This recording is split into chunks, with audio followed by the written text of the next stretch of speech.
Good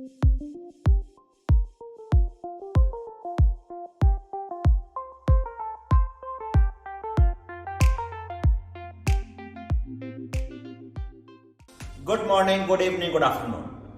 I am Ajay Datta, Chairman, Universal Acceptance Steering Group from India. I could not be present physically with you, but I am here virtually. Universal Acceptance Day is going to mark the world's largest multi-stakeholder event, probably, and going to create a history for all of us. You and me have joined up together to make this possible. Without us, this was not possible. What is UA Day? UA Day is going to create an awareness about universal acceptance, which will bring billions of people online. I am happy to share today we are holding 53 events across 42 countries. This is one of its kind initiative led by Universal Acceptance Steering Group. I congratulate you for holding this event in your region. This is going to mark a very, very special moment annually because we are going to celebrate UA Day on 28th of March every year and raise awareness globally. Why it is important? Important is universal acceptance of all domain names and all email addresses is not just one person's job. It is for everyone. It is for government, academia, technical community, software developers, business houses. Almost everyone gets impacted and they need to do their task to ensure that almost 60% of the world's population which do not speak English as a first language able to adopt IDNs and EIs as good as we use our ASCII domain names. With these thoughts, I am going to leave all of you together to have a wonderful, wonderful deliberation, create an awareness in your region, ensure that stakeholders are fully motivated, charged to ensure that they have UA readiness in their systems. Government create policies, business houses make softwares, technical community support them to ensure that all softwares, all applications are UA ready. I wish you all the best to celebrate Universal Acceptance Day. Thank you very much.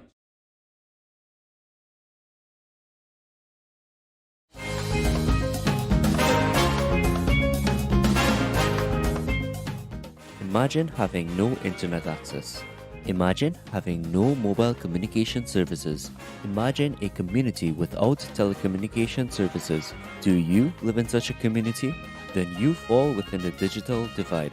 The Telecommunications Authority of Trinidad and Tobago strives for accessibility, inclusivity, and connectivity for everyone. We work with the government and service providers to close the digital divide in TNT so that no one is left behind. TATT is the regulator of the telecommunications and broadcasting sectors in TNT. Connecting people by closing the digital divide is part of what we do.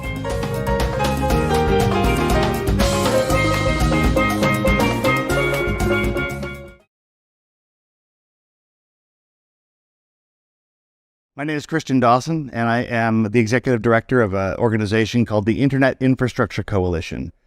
Universal acceptance is extremely important to us because we operate a lot of systems that run the internet.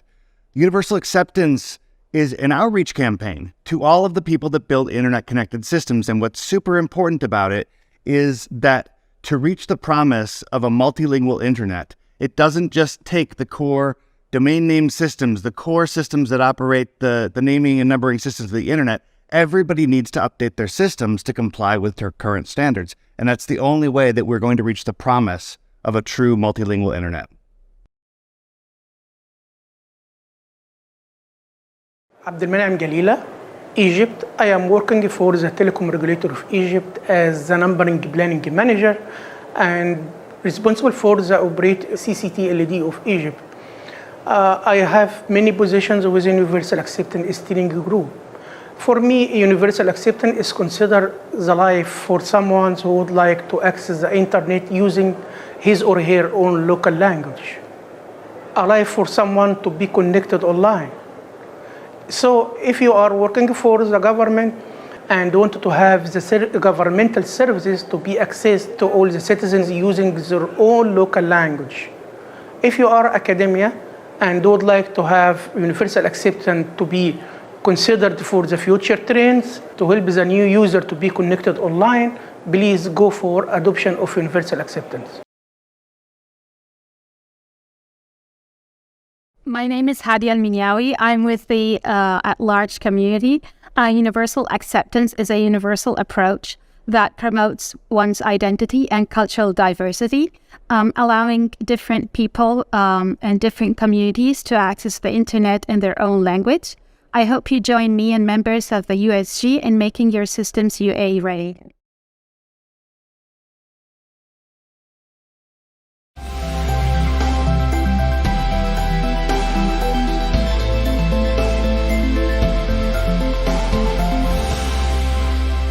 The ability to fully communicate in your language and script is important, regardless of the medium.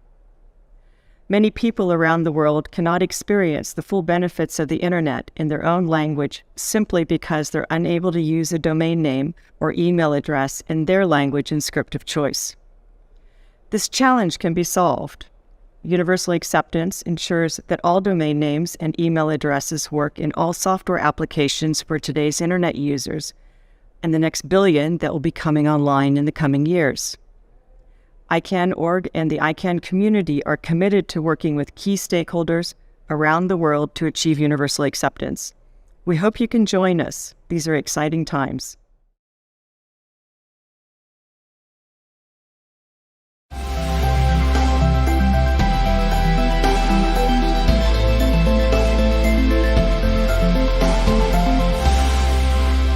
Universal acceptance is a priority for ICANN, not just in promoting awareness around the world and in the DNS industry, but internally as an organization.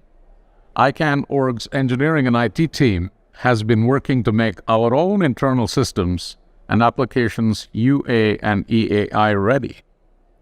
We've updated many of our systems to accept, validate, process, store, and display non-ASCII characters and long and short TLDs and IDNs. We're currently working closely with our email security vendor to test and ensure that ICANN will be able to support EAI in the near future. By working to make our systems UA ready, ICANN.org is looking to set an example and provide insight to help other organizations achieve UA readiness. Learn how you can too. Thank you.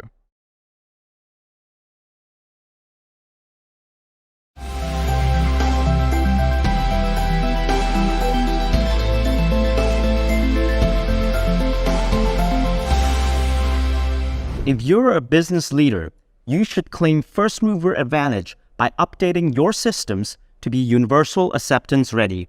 Universal acceptance allows your customers anywhere around the world to use domain names or email addresses in their own native language or script. As more people come online from all corners of the globe, businesses that support internationalized domain names and email addresses can tap into unmet demand and capture new revenue streams from global customers. Is your business UA ready?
Good morning, everyone.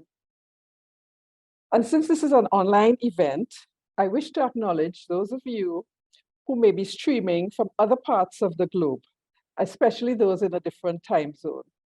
Welcome to this Universal Acceptance Day event. It is our hope that at the end of this program, you will better understand the importance of universal acceptance, and we are excited to do our part in making this a reality. My name is Dr. Claire Craig, and I am the Secretary of LACRALO, which is Latin America and the Caribbean Regional at-Large Organization, a structure within the Internet Corporation of Assigned Names and Numbers, ICANN. And it gives me great pleasure to be the moderator of today's Universal Acceptance Day event. The UA Day is hosted by the Telecommunications Authority of Trinidad and Tobago and co-sponsored by ICANN. It is held in collaboration with LACRALO, as well as two of our at-large, that is Internet End User Associations in Trinidad and Tobago. These are the Trinidad and Tobago Computer Society, a founding member of LACRALO since 2006, and the Internet Society of Trinidad and Tobago, a long-standing member since 2012.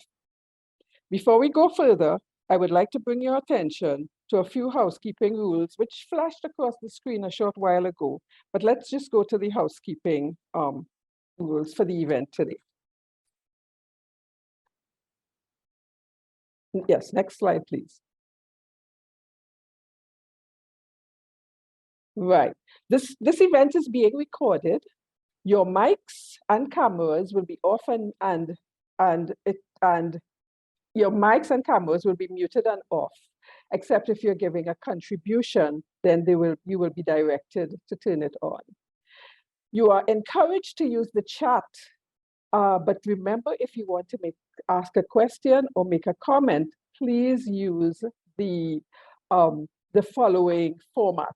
That is, put the less than or equal to signs in front of question or comment so that they will be read out by the moderator.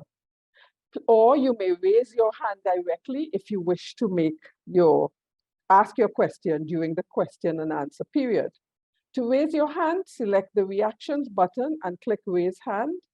Please remember to lower your hand after your contribution.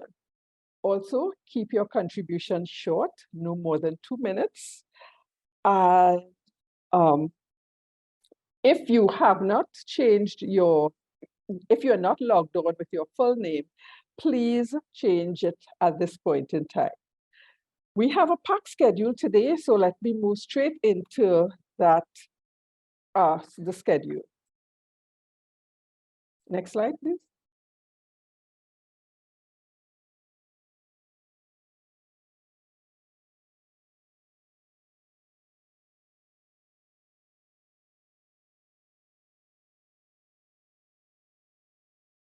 Okay, let me just go through the schedule quickly then.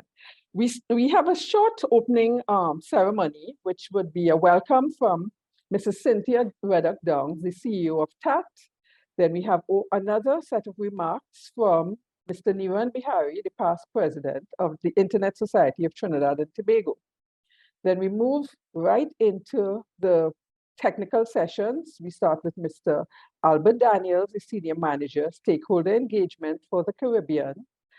Then Dr. Ajay Data, the Chairman of the Universal Acceptance Stakeholder Group. And Mr. Mark,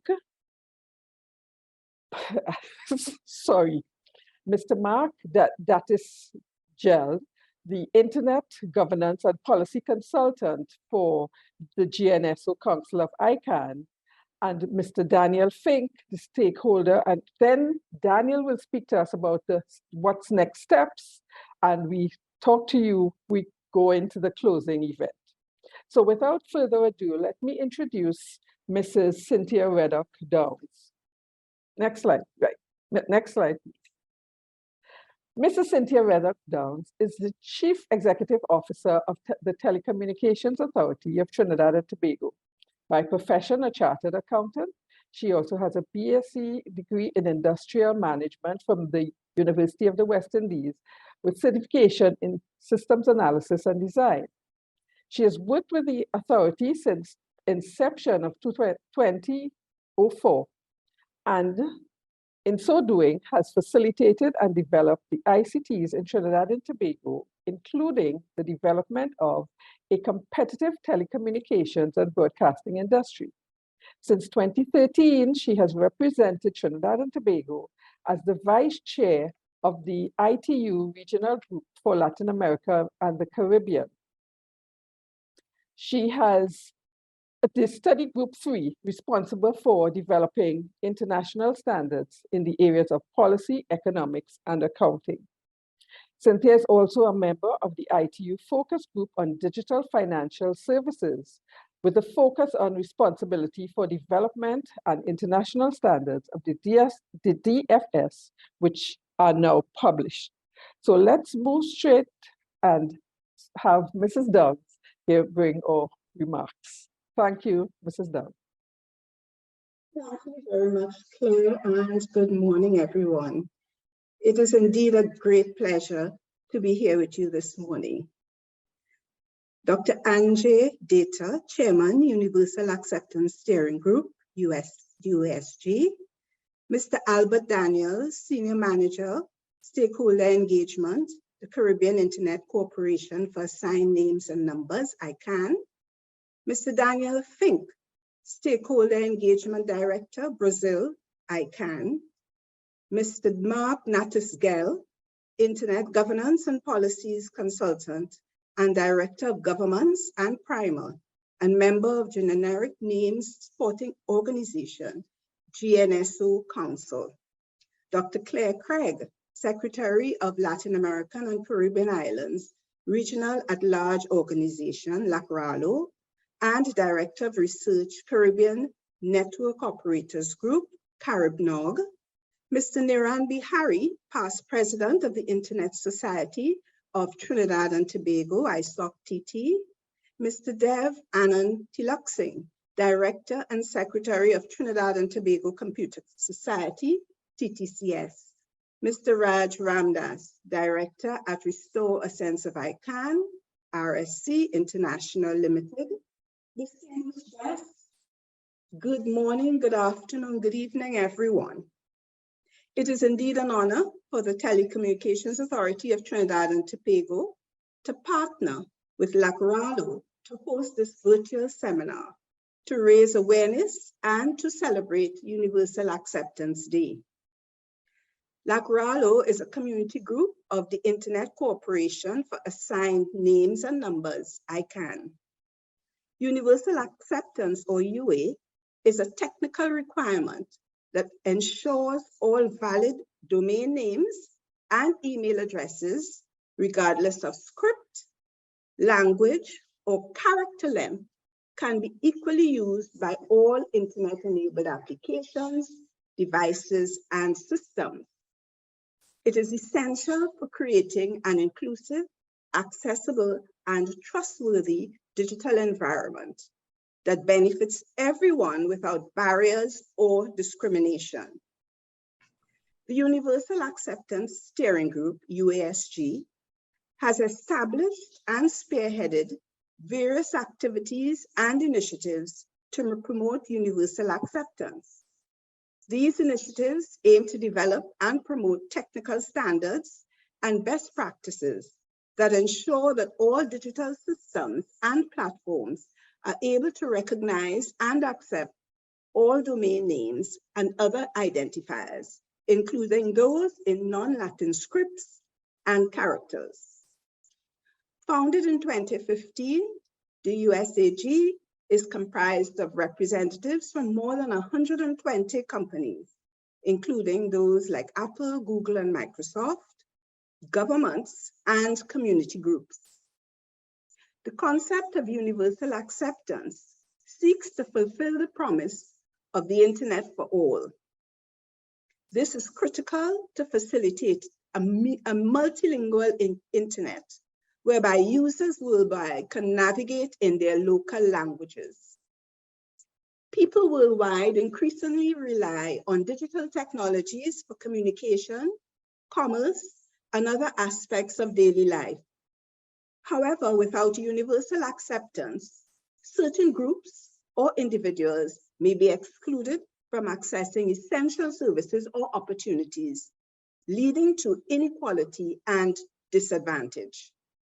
Therefore, universal acceptance is important for several reasons, such as promoting inclusivity and trust at every level, regardless of your language, culture, or location, and recognition of your human right to equal access and participation in the digital world. It also promotes innovation by enabling the use of new and emerging technologies, such as non-Latin scripts and characters, thereby expanding the range of services and products available to users. It also facilitates business growth by expanding the potential customer base by ensuring digital services and products are accessible to all. Ladies and gentlemen, TATT firmly believes that every individual has a right of access to digital resources as a fundamental human right, and has been working to make that so in Trinidad and Tobago. We consistently seek to bridge the digital divide and bring inclusion to everyone. In the last year alone, we have implemented several initiatives to bring access to persons nationwide. We have been working with one of our providers and the Tobago House of Assembly, the Ministry of Digital Transformation, and the communities of St. John's Parish in Tobago in implementing a broadband infrastructure initiative that will set the gold standard for many universal service projects to come. Propelled by our responsibility for promoting digital inclusion and supporting smart living for all, the authority continued its national Wi-Fi initiative, TT Wi-Fi, in collaboration with the government of the Republic of Trinidad and Tobago. We have implemented public Wi-Fi access at 12 transportation hubs, including Public Transport Service Corporation terminals and ferry terminals in Trinidad and Tobago, 23 national libraries, 16 out of 162 health institutions so far, which we intend to support, and 48 primary schools. This is what we've done so far. We have assisted 160 individuals through our Persons with Disabilities initiative, and we hope to provide assistance to many thousands more with the provision of subsidized smartphones, and in collaboration with the Caribbean Telecommunications Union, the CTU, we implemented the Caribbean Video Assistance Service, CVAS. CVAS assists persons with sight or hearing improvements in moving around their communities to conduct necessary business, such as making doctor's appointments, grocery shopping, and other activities. Beyond this, the authority is also working with the partners, ITU, and the Caribbean Telecommunications Union, ITU being the International Telecommunications Union, on a unique and vital project for fisherfolk. The Smart Seas Toolkit for Disaster Resilience, or Smart Seas project, aims to increase resilience and ultimately save the lives of Caribbean small-scale fishers through ICTs. This project is initially being implemented in Trinidad and Tobago, which serves as the Maritime Rescue Coordination Center for Barbados, Grenada, and St. Vincent and the Grenadines.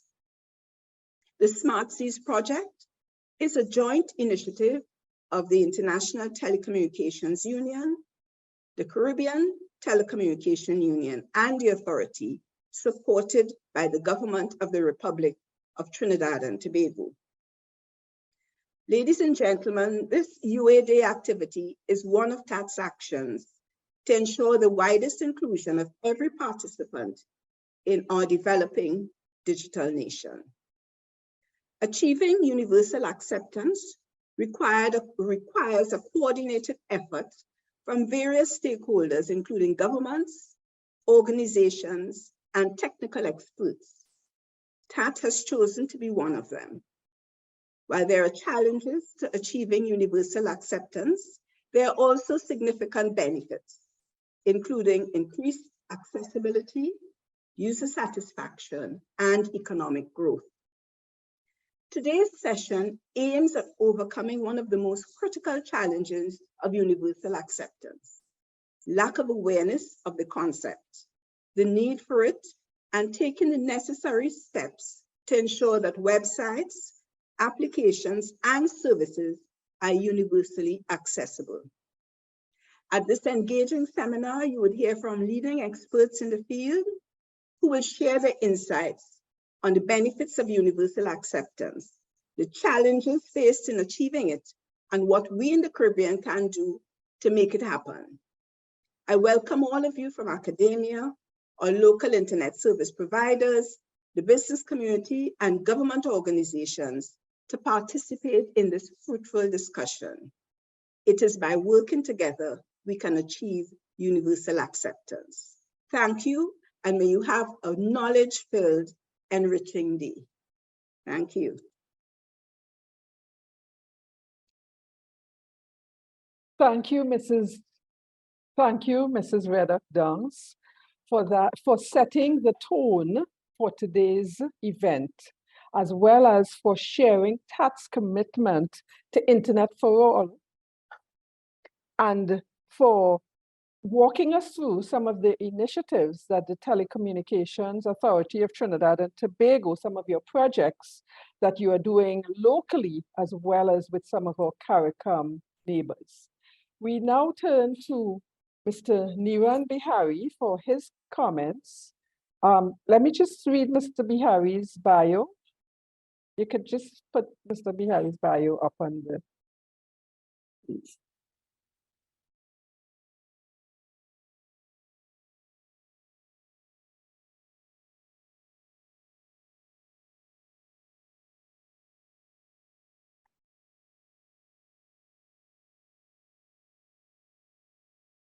Okay, while they find it, I will just, Mr. Bihari is a Caribbean technologist, researcher, project manager, and engineer.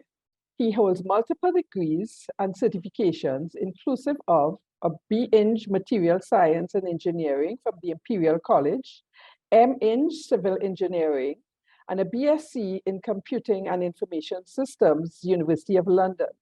He has 20 years experience, having worked in several sectors within the Caribbean and globally, inclusive of ICT, finance, civil engineering, industrial design, logistics, and environmental management. His introduction to internet governance came with him being one of the founding members of the Internet Society of Trinidad and Tobago chapter in 2011, and serving as an executive, as the assistant secretary, then serving as vice chair from 2017, and subsequently chair from 2019 to 2022. He is now the past chair or past president, some of us say. He also assisted in drafting the ATLAD Summit 2 working group, which is called Atlas 2 Statement in 2014, as a member of the ICANN at Large community. So I now turn you over to Mr. Bihari to give his remarks. Good morning, Claire. Thank you for that wonderful introduction. I am very rarely speechless, but after that wonderful overview that Ms. Downs gave, there's very little for me to say, interestingly enough.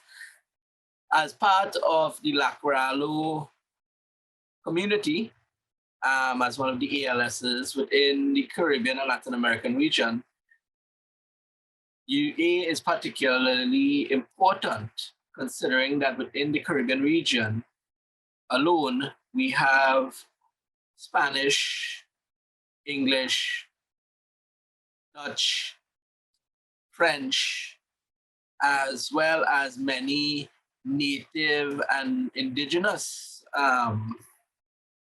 communities that are not or have not traditionally been covered.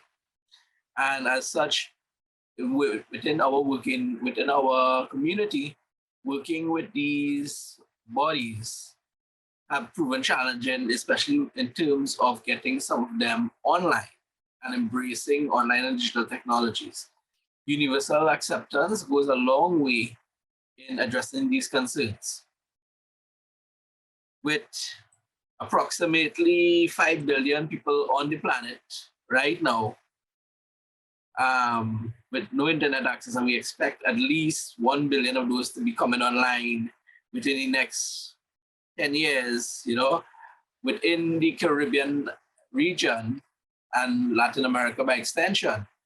This is important for us to make sure that the culture and the economic and cultural benefits are spread and accessible to all that get access to this digital technology. As the technology proliferates, it is our genuine hope that this acts as a spur economic activity and cultural activity among all shareholders. And we look forward to the conversation and discussions to take place for later today. Thank you. Short and sweet.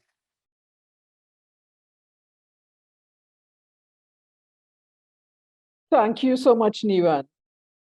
Based on the opening remarks of both Mrs. Reddock-Downs and Niran Bihari, I'm sure you have already begun to see some of the challenges and benefits of having an event of universal acceptance, so that we can talk to you about, help you to become more aware of why this is important for us in this region. So without further ado, we now turn to Mr. Albert Daniels, the manager of, okay, so let me read Albert's bio for you. Albert joined the ICANN in 2013. He is located in St. Lucia and is a member of the ICANN Global Stakeholder Engagement Team for Latin America and the Caribbean. As an ICANN Senior Manager for Stakeholder Engagement for the Caribbean, he leads engagement in 32 Caribbean territories and also leads specialized projects in the ICANN Latin America and the Caribbean regional strategy. Albert's responsibilities include developing and executing the organization's strategic and tactical objectives in the Caribbean region. Prior to working at ICANN, Albert served as an information systems and information security auditor, ICT consultant, and Creative Technology Solutions Limited. He also held the position of Regional IT Manager at KPMG Eastern Caribbean and Account IT Trainer, Group IT Director at CHL Group in St. Lucia. Albert served on several national boards in St. Lucia and has a broad internet technology experience, having introduced, for some reason I can't see that. Sorry, the bottom line is cut out. Having introduced the internet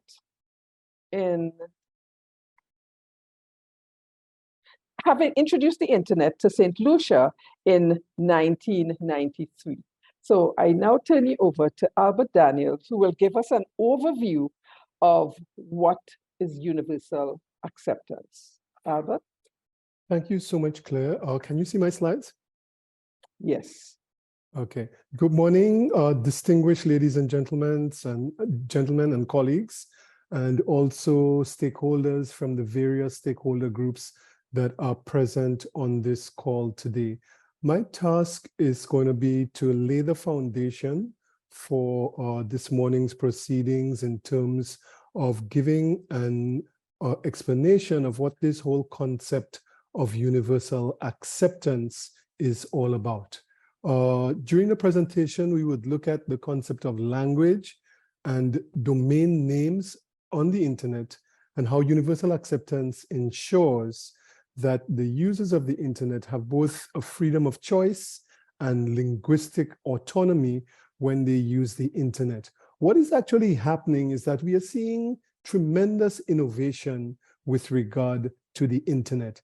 And with innovation and new opportunities also come from time to time certain challenges. And the challenge of allowing individuals across the globe to use the internet in their own language and their own script is one that we need to address and face right now. And this is why it's so important for us to actually pay some attention to this concept of universal acceptance. The first thing that we need to understand is that we sometimes make the assumption that the main language used on the internet is English. But as we look at the data on this slide, we see that English comes in at the third position with regard to the languages used on the internet. We have these other languages: Mandarin, Spanish, Hindi, Bengali, Portuguese, Russian, and Japanese. And the interesting thing about all of these other languages that are listed on this slide compared to English is that they use what we call a different script to English. In English, we use the letters A to Z and the numbers from 0 to 9, but these other languages have a different script that is used for communication. So what this states is that we now have to pay attention to these millions of users worldwide who are using scripts that are different to English. So that is one issue. And the other interesting thing is that when we look at how the use of the internet is growing, we see that there are several areas on this particular chart where there are still low numbers of internet users coming online. And the interesting thing about that particular situation is that these new users may be coming online in languages other than the English language, which means that we need to be ready for them to actually be able to use the internet in their native languages and their native scripts. And we also see in certain areas where there is a growing density of internet users that the main script used, for example, in parts of India and Asia, the main script used in those areas is not the script that we use when we are actually using the English language.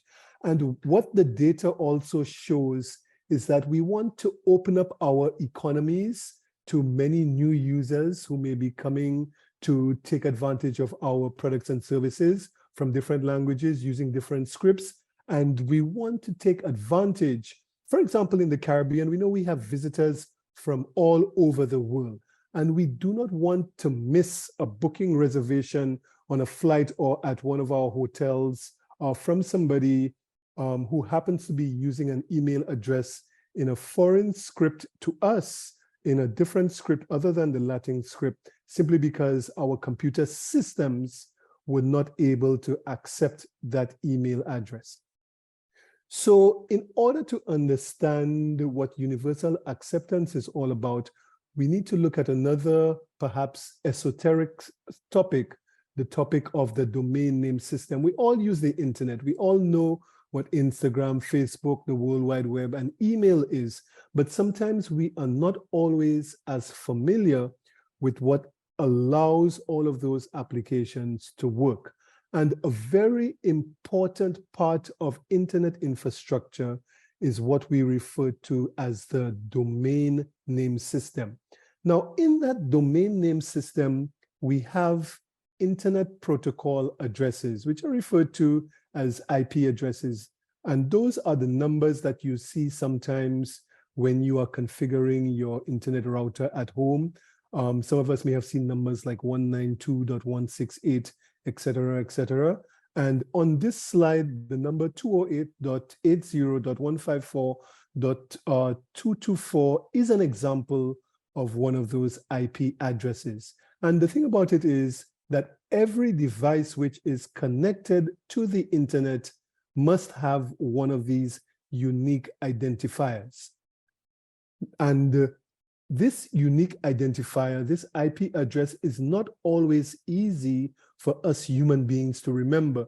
So if I said to Claire, for example, I want you to go to the TATT website and you need to go to 208.80.154.224, she may not remember that number tomorrow if she needs to go to the TATT website again.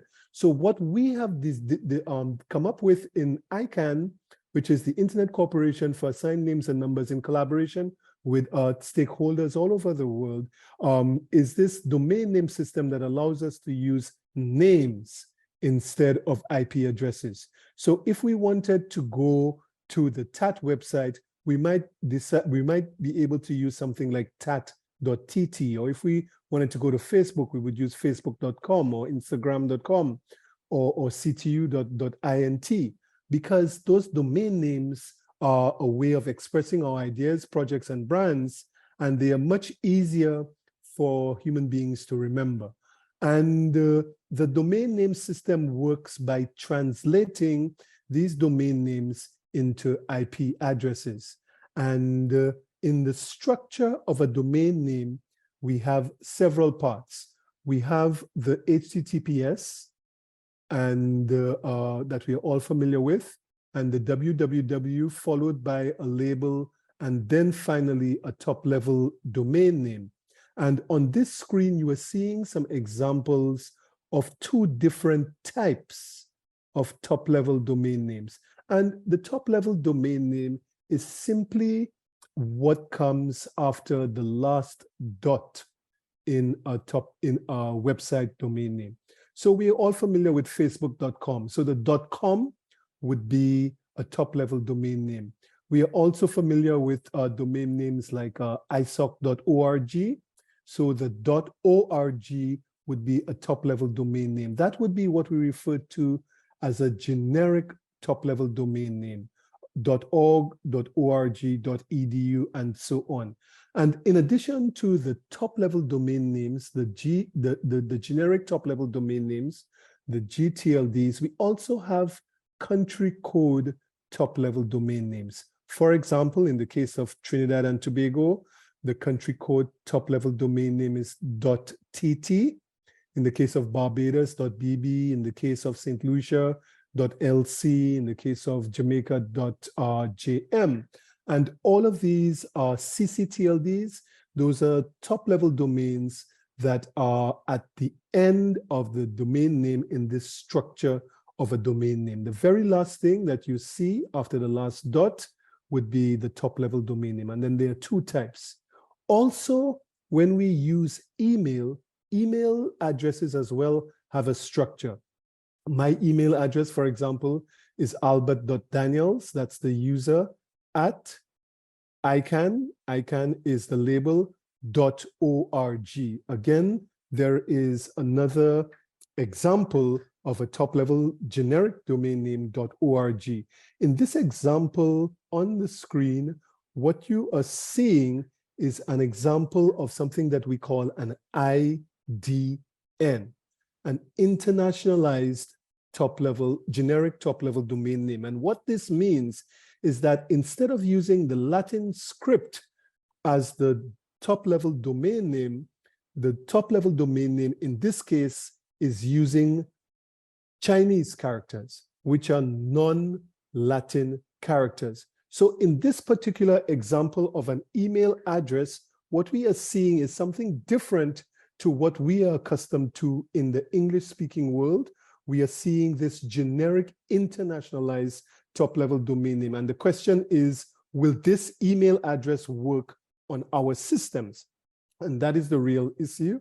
So we actually continue. So traditionally, the situation was that top-level domain names were exclusively those 2 or 3 letters long.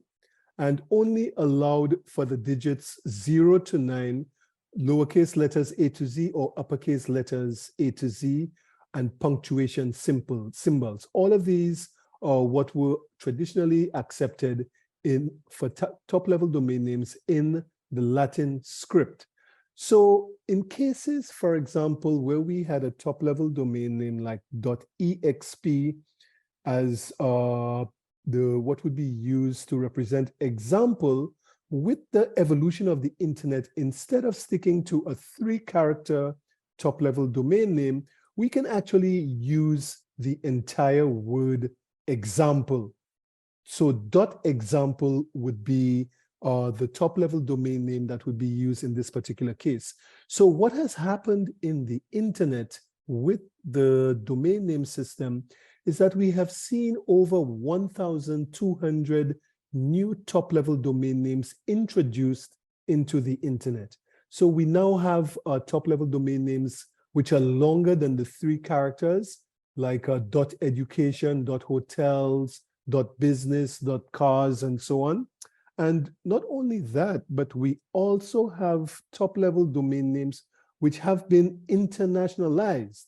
And what that means is that they are expressed in foreign characters, such as Chinese and even Arabic, which has characters that are read not from left to right, but from right to left. So ICANN and its engineers and the Internet Engineering Task Force have established a situation where all of these new top-level domain names actually work perfectly on the internet from a technical standpoint. So these new top-level domain names are actually accepted and they work well.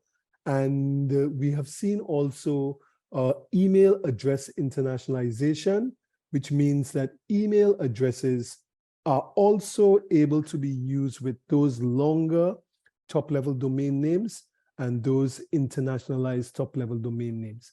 And it is important to understand that email address internationalization has nothing to do with the content of the email that you are sending.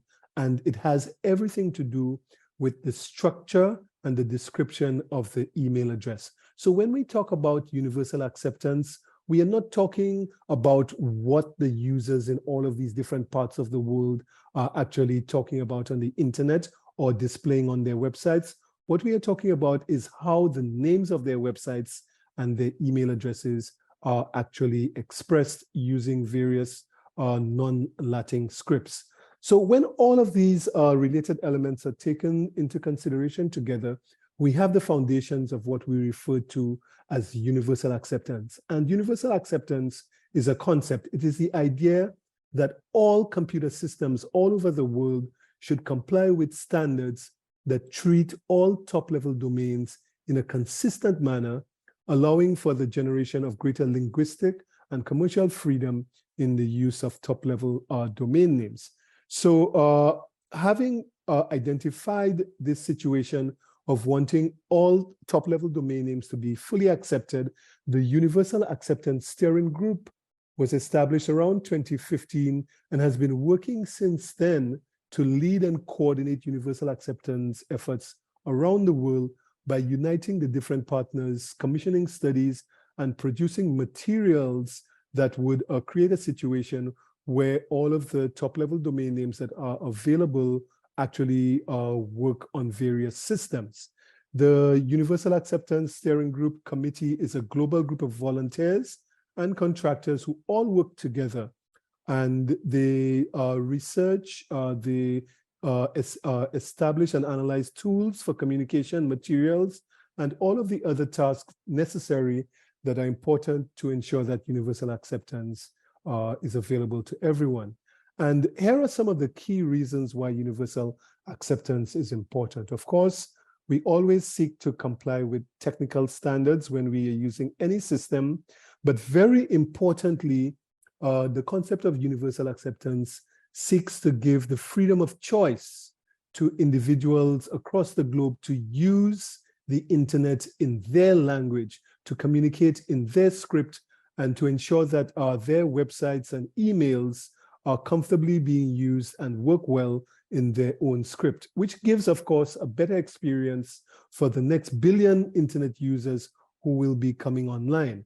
And when all of these email addresses and website names work properly, then we have a prevention of the customer support issues that could arise due to system incompatibility. And the end result is that we empower billions of users all over the world to be able to use the internet in their languages and in their scripts. So the Universal Acceptance Steering Group works by applying the attention of various working groups which focus on different areas. There's a working group that focuses on technology and oversees and recommends the technology standards that are used by different systems. We have a group that is looking specifically at email addresses and email addresses that are using those non-Latin scripts. We have a group that's doing research and identifying the gaps and assessing the need for action when it comes to universal acceptance. Of course, there's a very important communications group which promotes universal acceptance events and activities.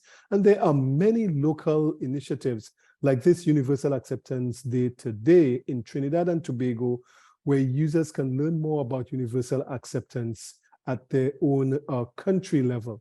And it's important to understand that universal acceptance is not about the content, but more about a focus on ensuring that the technical standards that are available are applied in all systems. And when we really want to understand what universal acceptance is about, we look at these 5 verbs. We say that a domain name or an email address has to be accepted, validated, stored, and processed properly by any system that we have to put that web address or that email address through. Acceptance means that a user can input characters in their local script in the text box. Validation means that when this data is checked, that it is not automatically identified as not being valid. We should be able to store the text, process the text, and of course, display the text on the screen. So these 5 verbs all need to be in place for universal acceptance to be working as it should. And the problem arises where any one of these steps is not happening as it should. So in this case, for example, if a website address or an email address cannot be stored on a system, then the entire system breaks down and universal acceptance is not present on that particular system. So this is why it's so important for us to speak to developers, speak to website managers, speak to programmers, so that they understand that each of the different phases, what needs to be done in order for universal acceptance to work as it should. So what we see here is a text box in this example indicating that a valid email address is actually invalid, because we know that this particular email address, which actually reads in the opposite direction to English, we know that this email address works fine on the internet because it has been tested as an internationalized domain name and it has been proven to work. But when we try to enter this email address in some systems, the system comes back and mistakenly indicates that this is not a valid email address. And this is the problem. A valid email address or valid website is being misrecognized as one that is invalid. And this is what we are trying to fix. So this particular slide gives an idea of the extent to which universal acceptance is in place. And this data is coming from 2022. And what we are showing here is that the traditional email addresses, the short ones, are accepted at far higher rates than the IDNs, than the internationalized email addresses. And when we look at the email addresses where new scripts are being used, we see that a lot of work needs to be done in order for these email addresses to be fully accepted. So there is a role for the various parts of the stakeholder community to contribute to making sure that universal acceptance is fully deployed. Businesses have a role to play by encouraging everyone that they interact with to check their systems. For example, when a business is putting out a request for proposals for new systems, one of the things that can be done is that they can actually request that the programmers make sure that the systems are UA ready, that the systems are universally acceptance ready. And the same thing can be done by governments when they are asking for project proposals for various systems. The governments can request that those systems are universally acceptance ready.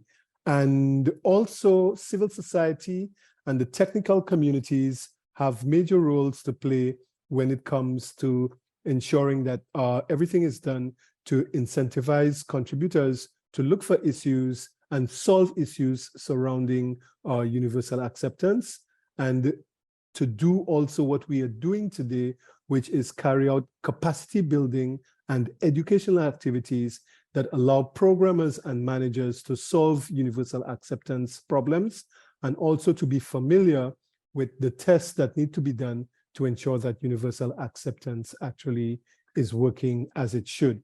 So there is a role for civil society, the technical community, the business community, everyone who has a role to play in certain technical aspects of universal acceptance.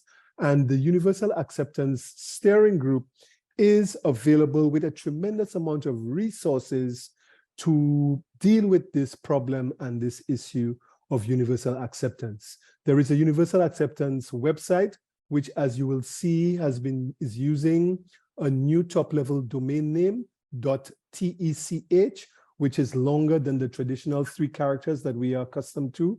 And this is where you will find lots of resources with regard to the Universal Acceptance Steering Group. So this steering group is available to civil society, to business, to governments, to assist them in doing what is necessary to ensure that all systems, all scripts, all internationalized top-level domain names, all internationalized email addresses are accepted by every computer system, every computer application, and the billions of new users who would like to use the internet in their own language, in their own script, and thereby open up the internet to linguistic diversity, are all able to work as they should on the internet. So this brings me to the end of this presentation. I am available with questions, and there are other very highly skilled and knowledgeable persons on this call about universal acceptance. And the whole idea is to set up our systems so that our systems accept, validate, store, process, and display all website addresses and all email addresses so that we are able to use the internet regardless of the script that we are using in our various countries of the world. So thank you very much, Claire, and I will hand the floor back over to you so that we can continue with the other presentations. Thank you very much, ladies and gentlemen. Thank you so much, Albert, for that presentation, for getting us ready to understand more about universal acceptance. It was really very, for me, a clear overview. And as we prepare for a deep dive into some of the other, the meat of universal acceptance, so to say, from some of our experts. But before we do, we would like to open the floor for a few questions or comments to Mr. Daniel at this point in time. I'm seeing one question in the chat, and I'm not seeing any hands. I don't know if there are any hands up with questions. So you shared on this slightly, but if you could, I know we're going to get into this in a little more detail from the next 2 presenters, but Niran is asking, from a Caribbean user perspective, what would be some of the clear challenges, say for an existing website owner, as well as an opportunity say, in the Caribbean? And I know, Albert, you tend to like to talk particularly about tourism and the hotel industry in that regard. So tell us something, or you could use another example if you wish. Absolutely clear. I will use your example because I feel that that is one which we would all relate to in the Caribbean. You see, basically, when we look at the whole concept of using the internet, we want users to all be able to have access to websites. We want all users to be able to use their email addresses. And in the Caribbean, we interact with people from all over the world. So can you imagine that we want to do business with persons from India, from China, from Russia, from Saudi Arabia, and these individuals are trying to send us an email, trying to use an email address in their non-Latin script, and they type in a valid email address, and all of a sudden the system, for example, it could be a system that Miran has developed, all of a sudden the system says invalid email address, or there's a website which has been developed in a foreign language script and we are trying to access it and our browser says, well, this is an invalid website because it is using a script like with Chinese characters or Hindi characters or some characters that have not been programmed to be accepted because all we programmed was only for Latin letters, A to Z and 0 to 9. So the whole idea is that we would not be able to communicate because our systems would be saying that these email addresses are invalid. Somebody who wanted to book a hotel or interact on a business level would not be able to do so because when we tried to get to their website, we would get an error saying invalid website, or when we try to communicate by email, we would get an error saying invalid email address. So the point is we want to start reducing the incidence of valid websites and valid email addresses being treated as being invalid because the programmer or the developer has not made provision for internationalized domain names, for new generic top-level domain names with more than 3 characters, or for internationalized email addresses. So it would affect our business, it would affect our communication if our systems are not able to accept all of these email addresses and all of these websites. So I think, Claire, that is an indication of why in the Caribbean we should pay attention to this, even though we ourselves do not use some of these non-Latin scripts. Thank you so much for that response, Albert. I also heard, I'm still looking for questions and comments. Oh, yes, there's a comment from Dale Wilson, and he says, this is an excellent presentation that clearly addressed the subject and explained the issue.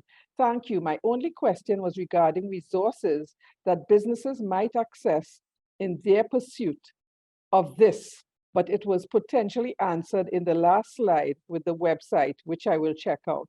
Plus, Dale also, in the next presentation, the next 2 presentations, we will be doing a little of a deep dive into some of these things. And you should get some more information, but I don't know if you wanted to add anything there, Albert.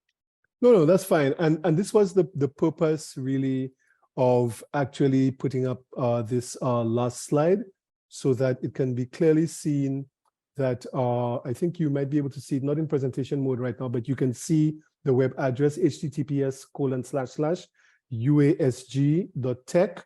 And this is where you can go to see the full spectrum of free resources that are actually available for anyone, business, government, end users, technical community, anyone who wants to find out more about what can be done and how they can actually get involved in this push to ensure that our systems are ready to take in any kind of email address and any kind of website. Thank you, Albert. And I guess as well, if when you put in that .tech, your system doesn't take it, then you will recognize. That is an indication that your system is not universally acceptance ready. You're absolutely right, Claire. Yes. And there are, is it 1,200 more like those? I'm seeing Dev is raising his hand. Yeah, what I think you're referring to, Claire, is the fact that the internet community decided that they wanted more competition, more choice, and more innovation. When we started the internet, we only had top-level domain names like .com, .org, .edu, .net, .int, and so on. But the internet community, and this is representatives of business, government, end users, and so on, they got together within the ICANN structure, and they had these discussions, and they said, we want .hotels, we want .cars, we want .bank, we want .ibm, .apple, and so on. And over a period of time, what we saw was there are over 1,200 new top-level generic names that have been introduced into the internet. So all these names work, but if your system is only capable of accepting .com, .org, .edu, those 3-character top-level domain names, and then you come and you type .education or .bank, which is more than these 3 characters, then it may break if your system is not designed and programmed to accept those a web address like that, or to accept an email address like that. If I work, for example, for ICANN, and we started using .ICANN, and I sent my email address, albert.daniels at ICANN, albert.daniels at .ICANN, and your system is only designed to accept .com, then it's going to say I have an invalid email address, even though my email address works perfectly on the internet. So yes, Claire, there are over 1,200 new top-level generic names that have been introduced in the internet and which work fine. But if your systems are not universally acceptance ready, and you try to use one of those top-level domain names, which is more than 3 characters, then you will get a failure when you try to use an email address like that or a website address like that. Thanks for that clarification there, Albert. And Dev, please go ahead with your comment or question.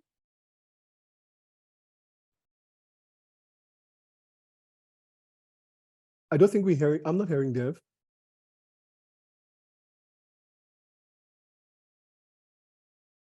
He's muted. Okay, Claire, I don't think we heard Dev. Dev, you're still muted. You're not showing as muted, but we're not hearing you. Dev, you just need to change your source. Still not hearing you. All right, I'll switch to a different microphone. Yes, we're hearing you now. Okay, but I'll switch to my camera microphone. So my question is, thanks Albert for that presentation. So my question is there any research or that shows like, okay, what's the state of UA readiness in the Caribbean? Like for example, that type of thing. So this is exactly why we are having this presentation today. On one of the slides that I showed you, I indicated that there are several groups, working groups within the Universal Acceptance Steering Group. And one of those groups deals with the whole issue of measurement. There have been, and if you go to the UASG website, you will see several studies that have been done. And I presented, some basic data. But one of the reasons why we are having this session today is to increase the awareness in our region, because I think you're indicating you want to see some data on the Caribbean, but you may find that those types of studies may not have been done much in our region. So the whole point of what this Universal Acceptance Working Group on measurement is to make sure that in every region we conduct these kinds of research, we conduct these kinds of tests, we collect the data so that we have this data available to actually show what is the state of universal acceptance in our region. There are some studies that have been done in Latin America and the Caribbean, which we have data for, and my colleague Daniel Fink may be speaking a little bit more about that, but I don't think that there's much work that has been done in the Caribbean with regard to assessing what the state of play is with regard to those gaps that we have in universal acceptance and the percentages of our systems that are ready versus the percentages of our systems that are not ready in the various areas that we looked at, email addresses, websites, and so on. Thank you so much for that. Oh, sorry. Yes, thank you so much for that, Albert. I was on a call last night and someone reminded us that we also, in the Caribbean, we tend to think that universal acceptance doesn't really impact us so much because we're English speaking. But we too have to remember that there are French and Spanish speakers in the Caribbean. And a lot of those languages use symbols which may not be acceptable on the website or in your email. And someone who did a French presentation was saying, certain words without the accent means something else. So absolutely. And sorry to interrupt, Claire, but that's a very important point. I mean, we have, the ñ in Spanish, which is the little tilde above the end. And of course, we have the different types of accents in French, the l'accent grave, l'accent, and so on. So, but as you saw in my presentation, it doesn't take much for a failure to occur with an email address. It just takes one letter, okay? One letter with an accent in a different script to be put in the email address for the system to come back and say, no, this is not a valid email address. And as you're saying, Claire, it does actually mean some of the words with just one letter change does actually mean something different. And we also have the security issue where there would be situations, and the security experts would know about this, and the technical programmers would know about this, where using a letter that looks similar to the actual letter of the authentic email address could actually create a situation of problem. So you want to be able to validate properly and not have communication failing because your system is not universal acceptance ready. thank you so much for that presentation, Albert. I think we're off to a good start. We have a really very good overview of universal acceptance. And there are comments, one comment from Facebook, highly informative, from a Facebook commenter. So thanks for that. We are looking for our next presenter, who is Dr. Data. And while we try to get him on, let me just read his bio. And because so far he's still not on, and that's what happen sometimes when we are on these virtual events with people who are located in another time zone or globally. So let me just read his bio in the meantime. Otherwise, we may have to ask, we may switch to have Mark Gell speak to us now if we are unable to get Dr. Data on at this time. So can we prep Mark? And Mark is coming on. So I will read Mark's bio in the meantime. Let me just get Mark. Can you pull up Mark's bio, please? So Mark is going to speak to us about the value proposition and benefits of universal acceptance for web and software developers. So I think it's a good segue into that based on some of the things that that Albert just spoke about. And then we will come back and have Dr. Data, hopefully by then he'll be on, speak to us about the benefits of universal acceptance for business and innovation. So Mark Datisgel is the Director of Governance Primer. He is a Brazilian researcher holding a BA and a master's degree in international relations. His focus on internet governance and the impacts of technology on public and private policying. He is in the Generic Names Operating Organization, GNSO Council, as a member of the business constituency supporting Latin America entrepreneurs in their participation in the institution.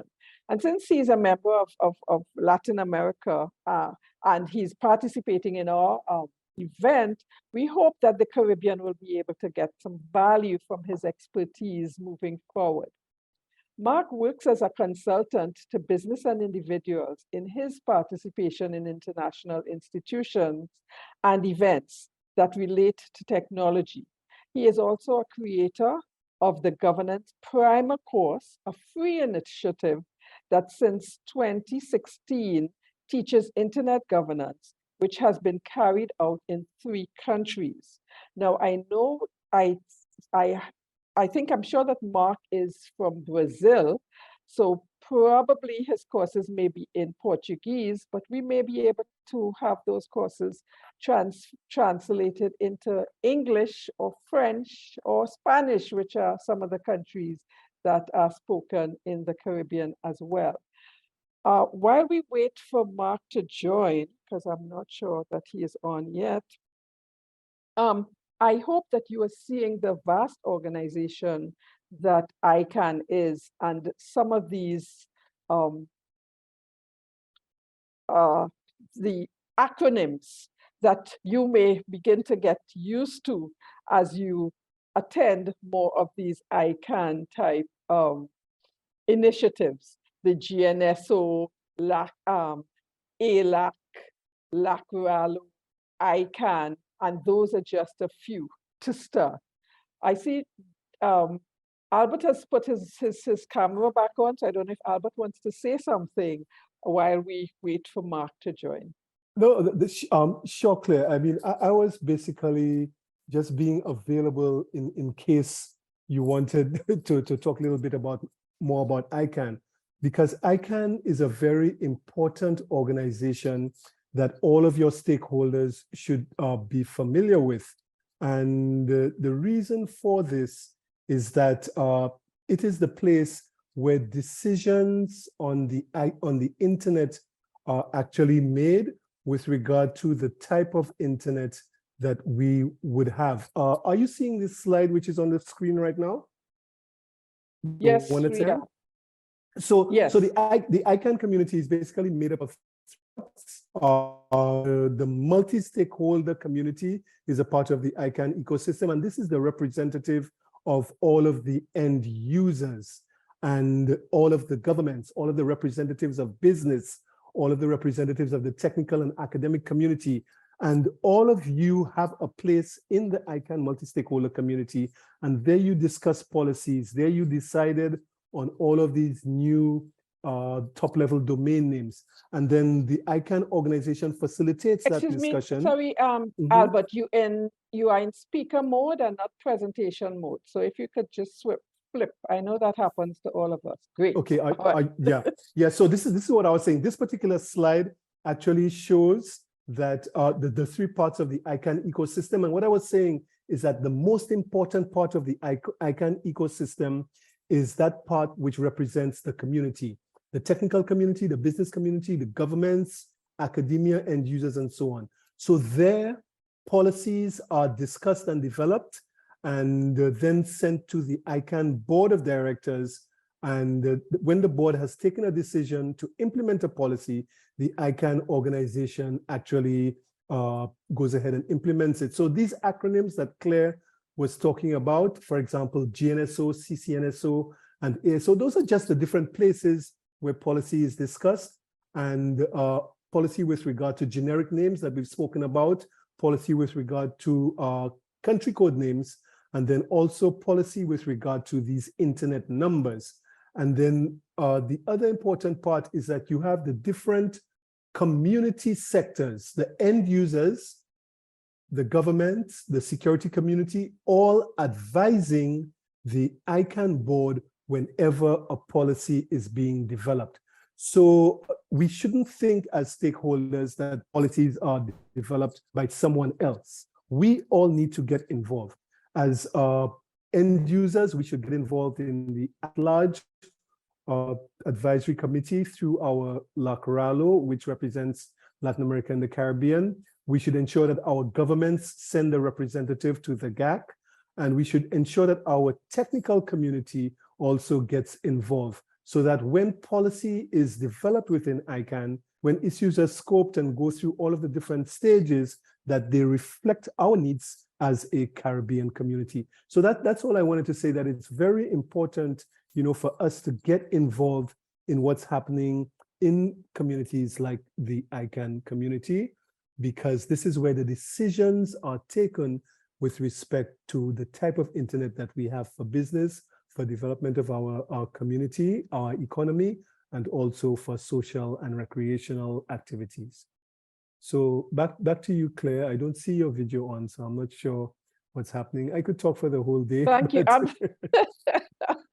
Thank you, Albert. And I know why they have you as stakeholder engagement senior manager for the Caribbean, because you do an excellent job in ensuring that the Caribbean understands the importance of the internet ecosystem, as well as why we need to continue to participate.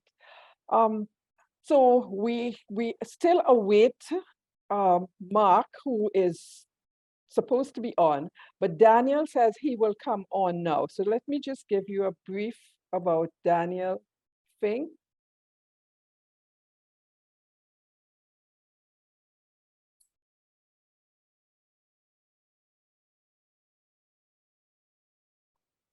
I'm seeing Daniel on. Great. Can you? Right. Daniel Fink is the Director of Stakeholder Engagement. So he does a similar exercise to, but he's the Director of Stakeholder Engagement in Brazil for ICANN. He has been with ICANN since May 2014, previously as the Manager of Stakeholder Engagement. He was the Executive Director of Net Mondial 2014. And Daniel did not put this in his bio, but let me tell you, Daniel is one of the movers and shakers in this universal acceptance campaign. And he has been working with me and with a lot of us to ensure that this event took place, and the whole idea of universal acceptance day, that we were able to recognize it on March 28th. So I now turn you over to Daniel Fink, who will speak to us about what are some of the things that we can do, and what and how can we, what is the stakeholder action plan. And then we will go back now and understand what our roles are as developers and business. So thank you, Daniel, for stepping in here at this time. Thank you very much, Claire. Hi, Albert. Hello, everybody. Thank you for joining us today. I have a presentation that I think it will be great for a segue to the presentation from Mark. Let me say hello to Mark Dattisgeld, who is here. But let me give you a little spoiler about my presentation. Can you hear me, Mark?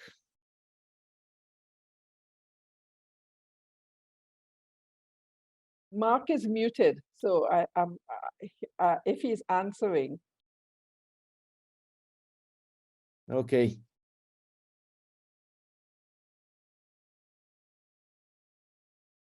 So this is my presentation for you. We've been through a long way on universal acceptance since start the discussions in ICANN. And there are a couple of opportunities, projects, and actions that each one of you can do for contributing to this initiative. So I have a couple of ideas, concepts, and resources for you to think about, and perhaps reach out to us, to Albert, to Claire, to me, to Mark. So you can start contributing. So I'd like to start with something very simple at individual level. So what can you do to check your systems, or to check systems of other people about universal acceptance? So please, I will share this presentation for you because there is a lot of resources. So the first thing you can do, if you go to this website, usg.tech, EAI check, you can do a self-test of your email address to see if your email provider is compliant with internationalized email addresses. So you just go to this website, you see a field to enter your email in the enter valid email address, and you can press check address. Maybe Mark can add this website, or Albert, you can add this website in the chat now for me, please. If you could. I think you all can do a test on this right now while you are in your computers. Thank you, Dev. Thank you so much. So if your system is EAI supported, which means that your email server supports internationalized email servers, you get an answer like mine. If not, it will be a red answer saying that it doesn't support. So what you can do with this information is maybe contact us or contact your email service provider, so we can reach them out and see if they are open to update their systems. Who's saying? Patrick, yeah, I supported. Yes, congratulations. So your systems are one step ahead in the new principles for universal acceptance. That is great. So this is for email address. So I think it's a fun and good test for you to do. And another idea, if you want to try, is to check about the acceptance of internationalized email address in some websites. So for example, in here we have two types of websites. One of them are UA ready, the green, and the blue one are not ready, the blue. So if you add some email address in the user field of, for example, some bank website, you can utilize some example of internationalized email address and make this check. If you are able to open an account or register to a newsletter in the website or anything that requires an email field, you can enter and try to create this user. And if it's accepted, the email will be validated. And if the website is not ready, so you will get some message that like this is not a valid email address. So you can do this in your main national websites or some national newspapers or social media, if you like, to test about creating some user. So this is another type of test that goes into the web systems of different institutions. And let me tell you, lots of them are not ready yet, especially if you run some, if you have your own website, the website of your company or your institution, you can do this test. There is no problem on doing to check. And if not, we are happy to help you with the upgrade to universal acceptance standards. So one of your questions could be, okay, Daniel, how can I test some international email address? I don't have anything, don't have an email account in Chinese or Japanese or anything like that. So I have some news for you. So you can check this UASG document, the document number 004. So the name of this document is to test domain names and email address for UA readiness evaluation. So this is exactly what we are doing. So on this document, if someone can add the address for me, or I will share it with you later, You can get a lot of email addresses in different languages, including Greek, Korean, Cyrillic. And the good thing about this email address is that if you send a message for them, they will automatically send you a reply. This is like a test suite. Thank you, Dev. Thank you so much for the link. This is a testing suite, sort of, that these emails are configured to reply to you. If you receive a reply, everything is working on your system. If you doesn't receive a reply, perhaps your email system is not ready for UA. But you can use these emails to create new accounts in different websites, and I think this is a good resource, very important resource for your testing. In the next slide, evolving one step more. So let's say that you want to do a project. I want to do an investigation. I want to check for St. Lucia, for example, the main websites in St. Lucia, which is Albert Land, or for Trinidad and Tobago or any other country. I want to do some little research about the main websites of my country to see if they are accepted. And I want to do some article. I want to do a presentation. I want to do a project for my university. So here it goes. Some project ideas are here. So you can check this example of study at some national level. This is the UASG 17, evaluation of websites for acceptance of a variety of emails. And on this research, what they did was to, they pick a couple of examples of internationalized emails or emails with new GTLDs, and they tested in a set of websites. So they took something like 100 websites, something simple, 50 websites, it's fine. Don't worry about it.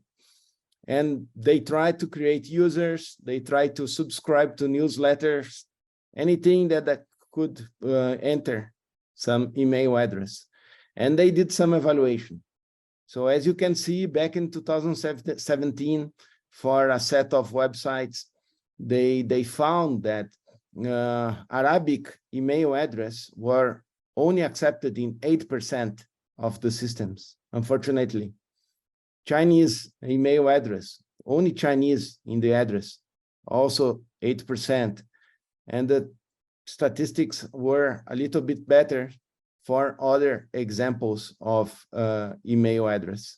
So as you can see, the systems treat internationalized emails differently, but all of them should be accepted if we apply universal acceptance standards correctly. So I think this gives you a good idea of the importance of this initiative. Like, let's say if somebody from China wants to do business with you, so they should be able to communicate in your systems. So national level research like this is very important for us to reach out to companies, to governments, and give them a clear picture of the status of some region or country. And this research is really fun to do. Actually, it was the first type of research that Mark did back in the day when we started to talk about universal acceptance, right, Mark? This is something that you do not require any special skill to do. You don't need to be a programmer. You just need some spreadsheet and a list of important websites for your country, and you can just take note. So this email number 1 that I'm testing was accepted for this website, was rejected for this other one, and so forth. So this is a very easy and valuable investigation to do. And I would like to encourage you for doing this and also doing other types of research, because I think this is a good first step and you can advance on the community very quickly. Perhaps Albert will take you to some ICANN meeting if you do a research like that, right, Albert? Absolutely would be a way to participate in the community by showing the results of the research study that has been done. Great. So there are much more advanced studies for this of this type. So as you can see here, the USG 39 is a more recent study who tested 2,000 global websites in the last year. So you can also check this study to see what type of methodology, if they did something different from the study that I show you, and you can improve your methodology if you like for your evaluation. So other research ideas, this is not all. There are much more advanced steps you can do. So I'm not going through all the type of analysis that we make, but for your reference, the document hub of the UASG website is very useful if you want to be updated in everything that is happening. Thank you, Albert. Everything that is happening in the field of universal acceptance. So make sure to check this website and see what is interesting for you on that.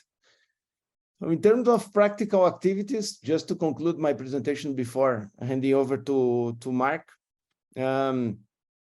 if I want to reiterate that if you have a website that you administrate, or if you have some suggestion of website that could be updated to UA ready. Also, if you have some email server, if you are an email server administrator, we want to talk with you. Perhaps you can help us to make your system UA ready. So count on us for help you out. Perhaps we are not me and Albert are not the best experts for this, but surely we have access to very good people around the world to give you a hand. And sure, we count on us to celebrate and make a big party for you if you want to convert a system. I think UA ready is universal acceptance is a principle that will be around us for a long time. And each progress, each website that adopt the principles should be celebrated. So on that, please join us. We have a need for a UA ambassador in the Caribbean region. So we are recruiting volunteers. UA ambassadors are the ones who are encouraged to doing meetings, for doing presentations on events. And so please reach out to us, to Claire, to Albert, or me. So if you have some time to spare, please let us know. We would like to recruit you as ambassador for universal acceptance.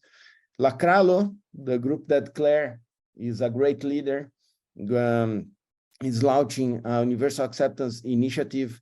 So we will have on this year a long training for universal acceptance for programmers and for email system administrators. So we will be a very fully educated in the topic. And please stay tuned, reach out to us. Let's do a community. And I'm sure that universal acceptance will bring many, many opportunities for us all. So I don't know if there are any question. Thank you for the support, guys. Dev, Albert, on the links, and Claire, if you want to conduct some Q&A, I'm ready to help. Thank you. Thank you, Daniel, for jumping in here and getting right down to the meat of some of the things, the practical things that people could do, and even giving some of these hands-on sessions so that persons can immediately check to see if their systems are UA ready. We have a couple questions for you in the chat. One of them was from Patrick Anglin, and he's asking, an email server not being UA compliant would require upgrade. oftentimes in an organization, a business case has to be written by the IT team to justify an IT investment. Are there examples of business cases that we might look at? Yes, there are examples. Thank you, Patrick, for the question. We have a business case written for ICANN itself, how ICANN prepare for making EAI ready our systems. So I can send you this business case together with my presentation. I'll share with Claire as well, so all the participants can see examples, and I'll check for more companies that adopted as well. Thank you. Thank you for that response, Daniel. And I'll put in a plug here. At the end of the session, we have a feedback form. And if you send your information, because most persons don't like to identify themselves, we can forward the information to you. We can also use the registration list as well, but it would really be good to get your feedback from the session at the end. There is another question from Carleen Lal, and she says, how much hours would need to be dedicated per week or month as a UA volunteer or ambassador?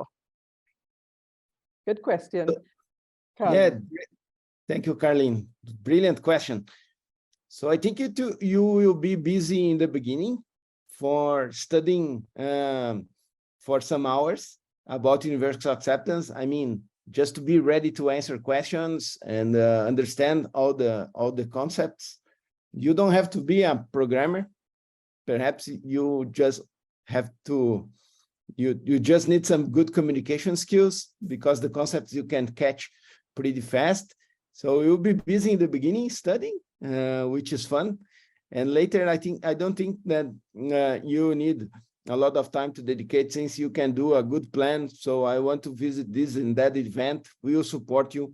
And I want to do a speech about universal acceptance two or three times a year in some key events in the region, and doing some meetings around your community. It could be online or physical. It's up to you. So this is basically the job of some UA ambassador. And we really appreciate any time ambassadors dedicate to the project. Maybe Mark has some comments as well. And Mark was an ambassador, so if you want to add something, Mark, please go ahead. Yeah, thank you, Daniel. I was the UA ambassador for Latin America and Caribbean from 2017 to 19 or so. So for two years or 3 years. So essentially, I would say that it's there's a weekly commitment of maybe 1 or 2 hours to catch up. That's the thing. You need to stay up to date to the mailing list and know what's going on. But every once in a while, the work sort of spikes a little bit. So around ICANN events, around engagements like this one, then you will have to step up for your region, right? So in those cases, then it becomes a more involved task, but that's sporadic. What the biggest time investment is in the beginning, when you need to go and learn the documents. So there's a lot of reading to do, there's a lot of understanding to do. So there's an upfront investment. Thereafter, it's pretty smooth. You know, you just have to keep up with the mailing list, know what's going on, read new documents. And then around ICANN events and regional engagements, it does require a little bit more of your time, but it's something completely manageable. It never got in the way of me, you know, being able to do my work. And it's a very good opportunity to know people in the region, travel abroad, talk to different people, talk to different stakeholders. So it's good if you're civil society, if you're a business, it's good networking. And at the same time, you help your region achieve something interesting, modernize. So really, it's a win-win. I really enjoyed my time doing that. The only reason I quit, quote unquote, was so that I could do research for, you know, paid research for the USG, because otherwise I would still be doing it. So very worth your time. Good investment. Thank you for that, Mark, and we will switch to you soon. Just want to add, thanks, Daniel, for, again, jumping in there and for that excellent presentation and very hands-on. I just want to say to Carleen as well that what you need really is passion. Passion will take you very far. And a lot of these ICANN events, you may even be funded to attend some of these things. So, check out Albert Daniels. I'm sure he's going to put his email address in there for you, and he can provide you with some more information, because we really want the Caribbean or Caribbean people to be involved in a lot of these initiatives, and hence one of the reasons for having an event such as this. So thanks for asking that question. And that's not just for you, but anybody else who's interested. There are a number of programs that you can get involved in, and universal acceptance is just one of them. So I now turn the floor over to Mark, who's going to talk to us a little bit more about what are the benefits of UA for webmasters and software developers at this time. Thanks, Mark. Thank you very much, Claire. So I actually have options. I have several different things that we could do, and it would be interesting to get to know what you want. I could do a presentation on universal acceptance, basically, and get everyone deeper into this. What are the aspects, what are the important things. I could also do a session, a strategy planning session, help you carry out strategy planning and see what the different stakeholders can do. So that's on the plate as well. Or I could do both. So it's more or less, or I could do something else. I could maybe show some code.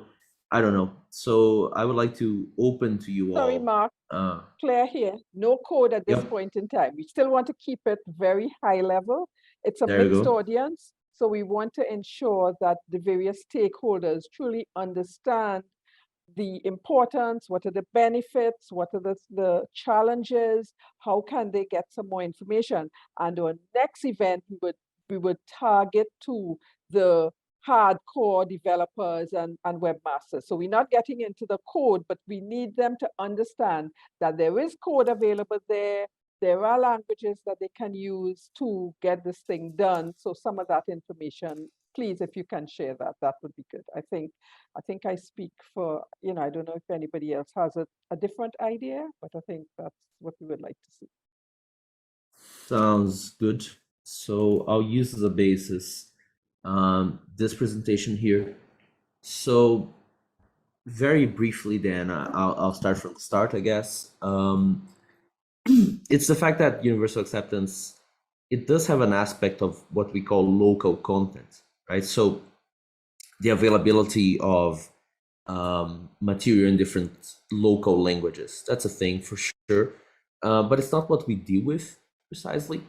While this enables local content and helps local content, what we're talking about here are technical standards, right? So we are aiming precisely at those standards that keep the different processes and products even, working within the same parameters. And that's an important distinction, because what I'm going to talk about right now does involve language, does involve those aspects, but let's keep in mind that we're thinking about the technical aspect. So as you can see here very quick, English is really important, right? It's the language we're using right now. But the fact is, at the moment, if you really look at it, in terms of total speakers, it is, diminishing actually, while other languages keep growing, right? Like Spanish, which is one of the languages of our general region, has overtaken English already in terms of native speakers, and Mandarin is just, at very different proportions. So how do we make sure that we are actually dealing and accounting for that, right, with the evolution of languages in the world? And definitely this is something that has been a concern for a long time for the ICANN community, but the actual implementation of this, the actual work on this became viable relatively, not that long ago. So if you really look at it from an objective perspective, the people who are not included are people who will be using a lot of different languages.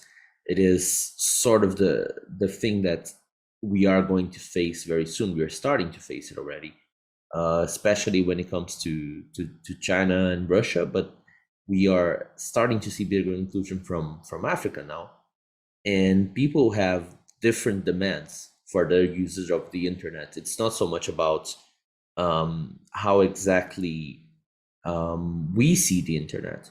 It's much more about does the experience for these people feel meaningful and relevant, and what do we do, because we are, as a continent in general, right, as a group of continents, we want to do business, we want to grow, we want to engage with different people from around the world.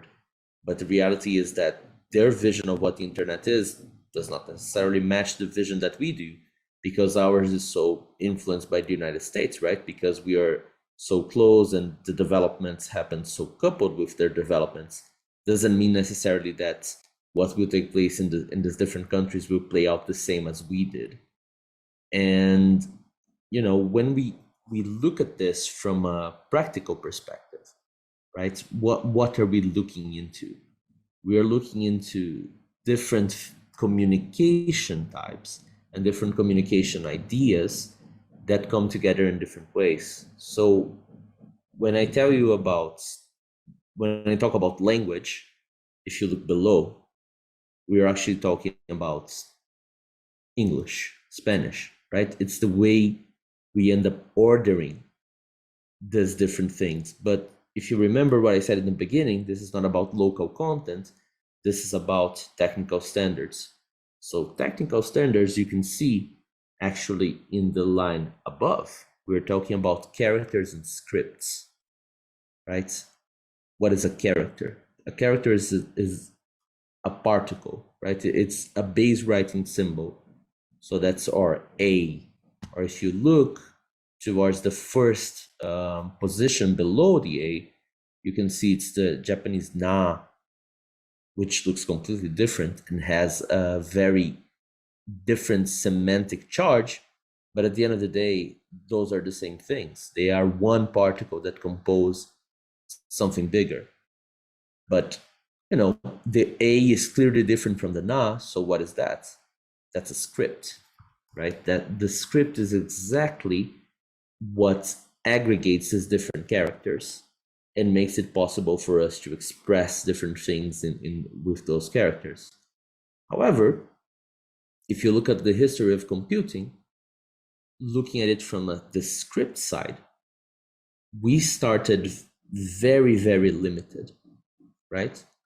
And the reason for that is the table that you see on the right, that the US ASCII code.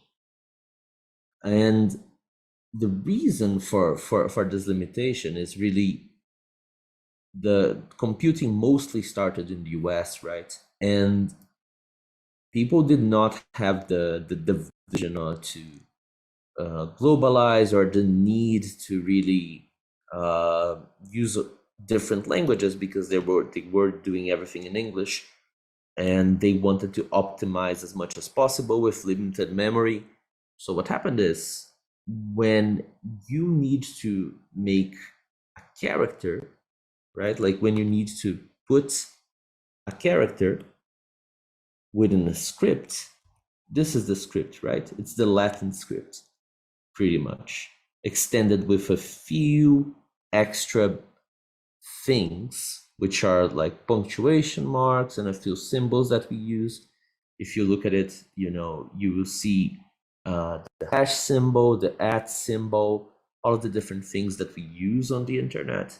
But you might also notice some things, such as the absence of any accent, of any kind of special demarcation for these letters, because they are different characters. When we use an A with a tilde or an N with a tilde or anything like that, that's actually a completely different character, right? That's the thing. So this is not included at all in this table. And the thing about the ASCII code, the ASCII standard, is that it is the basis of everything we use in computing. This, this so-called character encoding is at the base of everything, including the DNS, right? The DNS runs in ASCII. Pretty much most of the operations that give the basis to computing are or were until very recently, until the past not even decade, pretty much completely based in ASCII. So what happened, right? Like, why are we able now to do things differently? It was basically the introduction of Unicode, right? When we are talking about Unicode, we are talking about being able to represent different writing systems across the board, no matter what you're doing. And this actually falls in two different categories, right? Both the expression of the characters right here, right? Both the expression of these and the expression of the entire script set. Both of those things actually happen within the context of ASCII. Because, see, if you look at this objectively, right? If you look at this from a very objective perspective, what happens is we are looking at both the expression of the characters, right? Both the expression of the characters and the expression of the different character sets. If you look at the character individually, right? If you're looking at the character as a particle, the way to express that in Unicode is a little more involved, right? And when you put together all of this, you get all of the different scripts from the word being represented as a group in something that we call UTF-8. You must have bumped into this, even people who are not technical, because this is the new ASCII, let's call it that, right? This is how our computers became able to do all sorts of different internationalized things. It's why we get to access a website in Japanese, and here I'm talking about local content, let's make that distinction, and it shows up on my screen. Why? Because most operational systems now have support for UTF-8. And what happens though is, when you look at it from a different perspective, you will see that right here, when we just looking at going a little bit further, there is support now for this on the DNS, but how does that work? Like, how does it actually work? How do we get there? I'll try to give you an impression of how that happens, and you can ask me questions if it doesn't become clear exactly what I'm saying. So here we have, our basic function of the DNS, right? We get an IP address and we translate that into a human readable address, right? So that you don't have to go around remembering numbers. You go ahead and remember a name.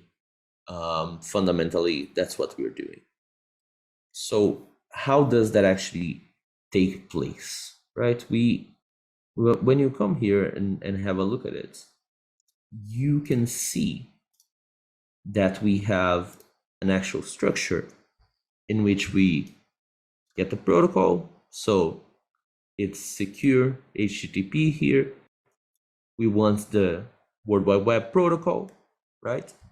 We have the name of the website here and the top level domain, right? Fair enough.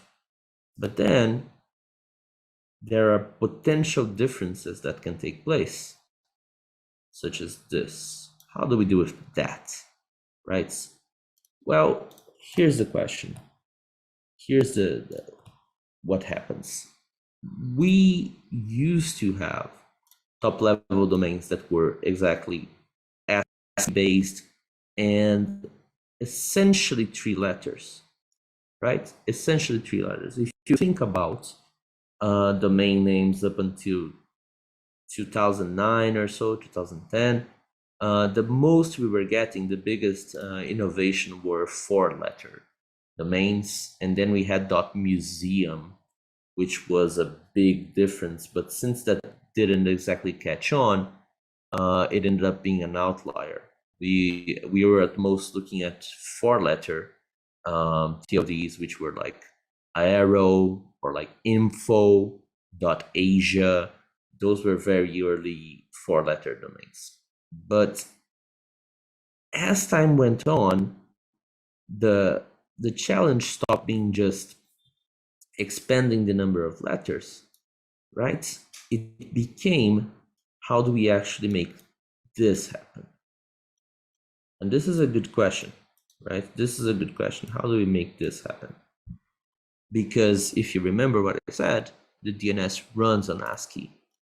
It still does, right? Like we now support those different elements at different levels. So here we are supporting it at the label level.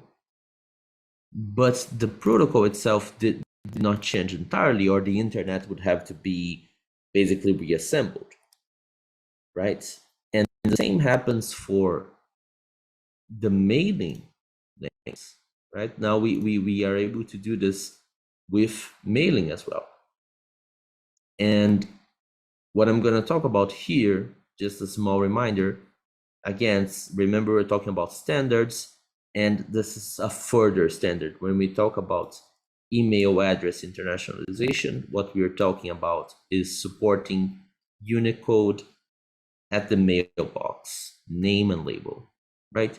We're not talking about the content of the messages, which is handled by this beautiful thing here, which is MIME. Okay, so here's how it works, and it is a little bit weird. So let me take a moment to give you this concept, right? I picked a pretty tough word here in French. It has a bunch of accents, right? And say in Unicode, it looks like this, right? Because Unicode does not discern if you are trying to speak Latin or whatever. What matters is it wants to break it down into codes, and here we have it broken down into codes, right? But the thing is, if we do not want to see this thrown on our browser, right? And at the same time, it cannot do this .com because it's running on ASCII. So coders came up with a bit of a hack, and this is how we do it. This weird little thing here to the right is actually how we express the Unicode on a web browser. And if you do anything that's universal acceptance related, so if you end up on a website that's, say, using an internationalized domain name or that uses anything different, you might have seen this on a browser already. But basically, it's you are using an alternative way to encode the same value so that we can keep the DNS as ASCII. Now, ideally, we would make the DNS Unicode, but at this point in time, literally everything runs on the DNS. You might say, oh, but what about like apps? Apps also rely on the DNS. Pretty much nothing relies directly on IP addresses nowadays, right? Because IP addresses die. They become problematic. They there's all sorts of different things that can happen with an IP address, but the DNS is dynamic. So you don't want to put anything on the back of that. You want to make everything DNS related. So what happens is we end up in the situation where we have two labels, as we call them. So the U label is what it looks like when it's transcoded, when it's actually looking human readable. But behind that, underneath that, what we're actually dealing with is an A label. So if your keyboard has support for any accentuation or anything like that, you could give a go at this website, panicoder.com, and try it for yourself to see what goes on.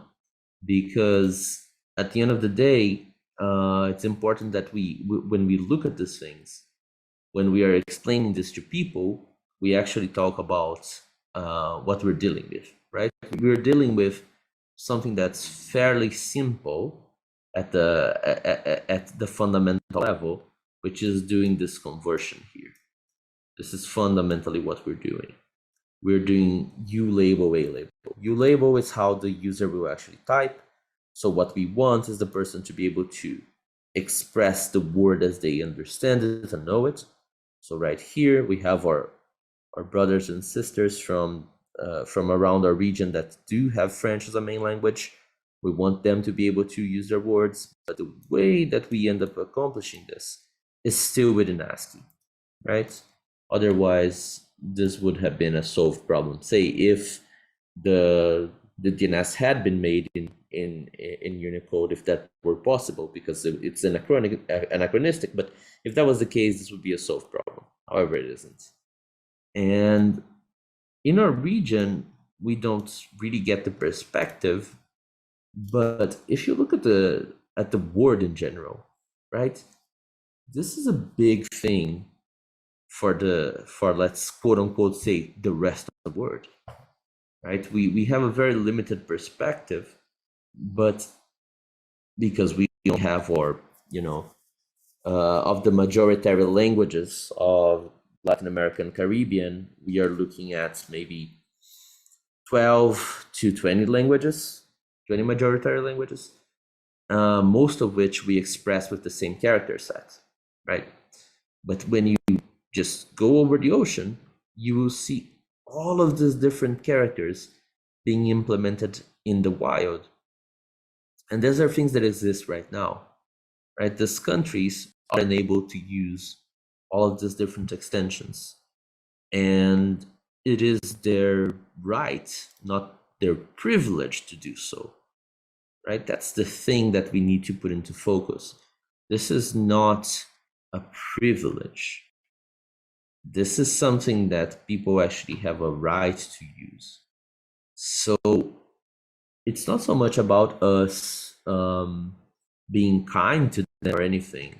It's just that somebody in Thailand right here or in Laos, right? Like, this is their basic right to be able to use these characters and communicate in this way and not need to learn the Latin alphabet perfectly, right? Like, this is the way they express themselves, and the fact that they were ignored at the beginning of the internet journey doesn't mean that this changes the fact that they have a basic right to express themselves in this way, right? It's just that the way we see it, the way we look at it, makes us think that somehow this is some sort of big privilege. We're just trying to bring the internet to a normal level, right? And the way to accomplish that, it's called universal acceptance. It's this beautiful project that was started around 2015. And when you look at it, 2015 is very late in the game, right? So ICANN was founded between 98 and 99, started doing the bulk of its work in 2000, and then you advance the clock to around 2009, was when IDNs and different scripts were starting to be allowed on the DNS, and then they had sort of a soft launch. Nobody knew about it, and universal acceptance comes along in 2015 as a community initiative of people who wanted to see this evolve faster, right? So when you think about UASG, you need to keep this here in mind, right? This is about, yes, ICANN is supportive of this movement, but this is about us, the UASG community, right? Like you have people who are sort of hybrids, like Danielle. Danielle does a bunch of universal acceptance work, so he's pretty much UASG community in spite of being an ICANN officer. But at the end of the day, we are talking about normal people who are not even involved in ICANN. This is kind of the takeaway here. If you are a UASG community, you're not necessarily a part of the ICANN community, nor should you be, because this is a different purpose, right? Like you don't need to be doing DNS policy to be interested in creating more business diversity, in creating more use cases for people to be able to use their languages. This can be a concern of a linguist. This can be a human rights concern. This can be a business concern that does not involve ICANN directly, which is why our community is much more open in that sense. You don't need to be a DNS policymaker. You need to understand the DNS better. You need to get a hold of some concepts of it. But if you want to do this from a school as a teacher who is concerned about, linguistic diversity, if you want to do it as a business person who would like to be able to use more, domain name extensions that do not limit yourself just to the ones that are available, right? Like you want to use .pizza for your pizza business and know that your clients will be able to reach the website and be able to send you email. You should be able to, right? Without any restriction. So that's why UASG is something that's different, that's separate. And, we believe in a few things, right? We believe in bringing the internet up to current standards because they are out there. We believe in freedom of choice, right? It's a very business and human rights based value. This is we want the people who are coming up to have a good experience. We want people to be able to use features that exist and not generate customer support issues as they receive emails from China. And especially, we want the linguistic communities to feel like they are actually accounted for, so that they don't go off and start their own private internets, right? We want to keep this as a single thing. We want this to be a global resource that everybody can participate and share. So to enter the UASG as a group, it's actually pretty simple, I would say. You literally just join and decide if something is a good fit for you. So I am part of all of these groups, but you don't need to be. So maybe you have a social media background. We need you here. We need you helping us do communications, right? Maybe you are actually an email expert. So we need you here doing email internationalization work. Maybe you deal with standards. Do you attend the ITU or something, or follow something like that? Technology groups for you. Do you like just measurements in general? Are you into statistics?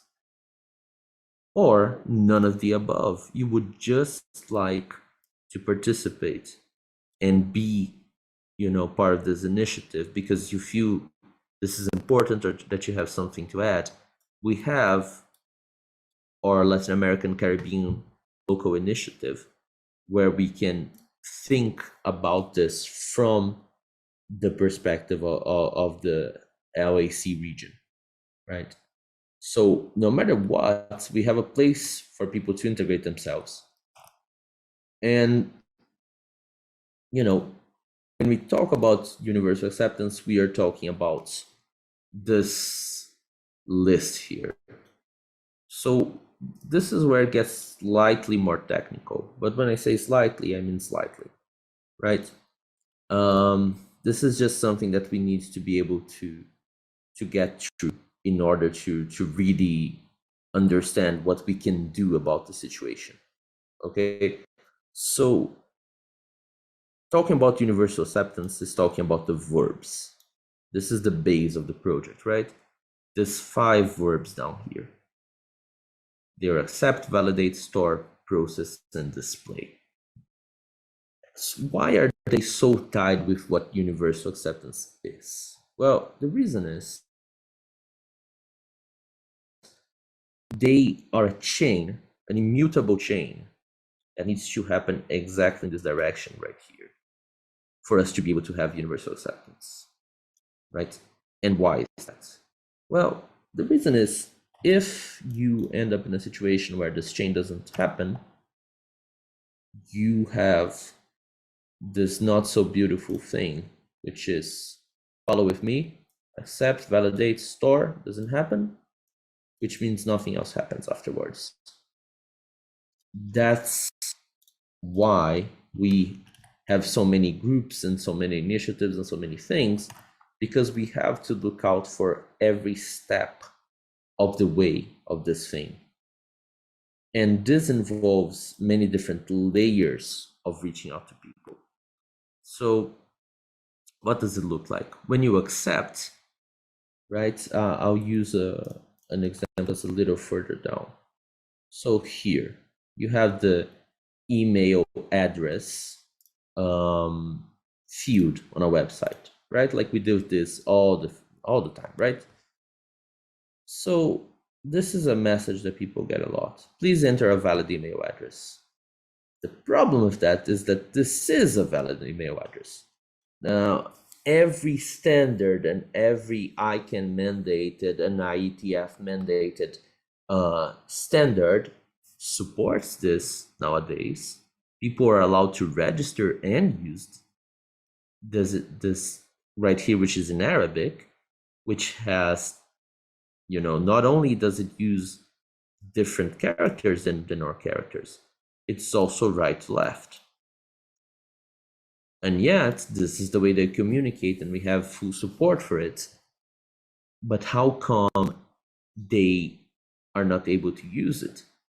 So, in this example, the email address field, right? We actually have 2 steps of the way. First of all is accept. So if I am able to type and tilde, okay, it's accepting. It means that I'm able to type a different character that's not ASCII.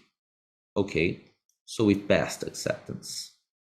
Now we need to validate that when I submit my address to the form that's right here, it needs to be able to parse or incorporate this thing. And this is often where we see it failing. When it's right here, it says, this is not a valid email address. If it's not a valid email address, then what happens is it did not even validate. So it will not progress to store. So it ends even earlier, right? It ends even earlier. So let's suppose it validated. Then we need to store. What is this? So this is, all the different databases you see around, like SQL, right? Or NoSQL, or any database that your company or that your university or business uses. The storage part is making sure that that database will be able to insert that information containing, let's say in our example, or and tilde. And more than that, when you recall that from the database, it needs to be able to process this information. So we are talking about different components here at the end of the day. Do you see? So here for acceptance, we are talking about, let's say, a field. So here is basically HTML, right? Or whatever software you're using, if it's a user interface, let's say Python. We're talking about languages here. Validation usually takes place at the library level,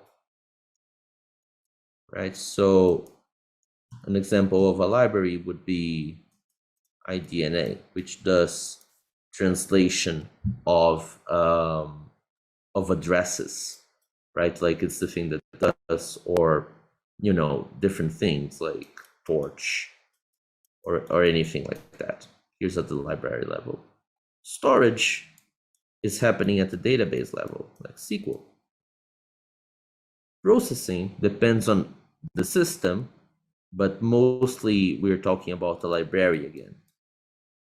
And then to display, right, so that the user can see this thing, we're talking about Firefox, my favorite browser, with my beautiful writing. So when you look at this, right, like it's not that simple, right? Because what that means is we need to be talking to different people about different things so that this will not take place. If we corner everybody from the languages side, the coding languages side, right? We still need to talk to the library people, and then to the people who work on storage, and then so it looks complicated, and it used to be complicated, right?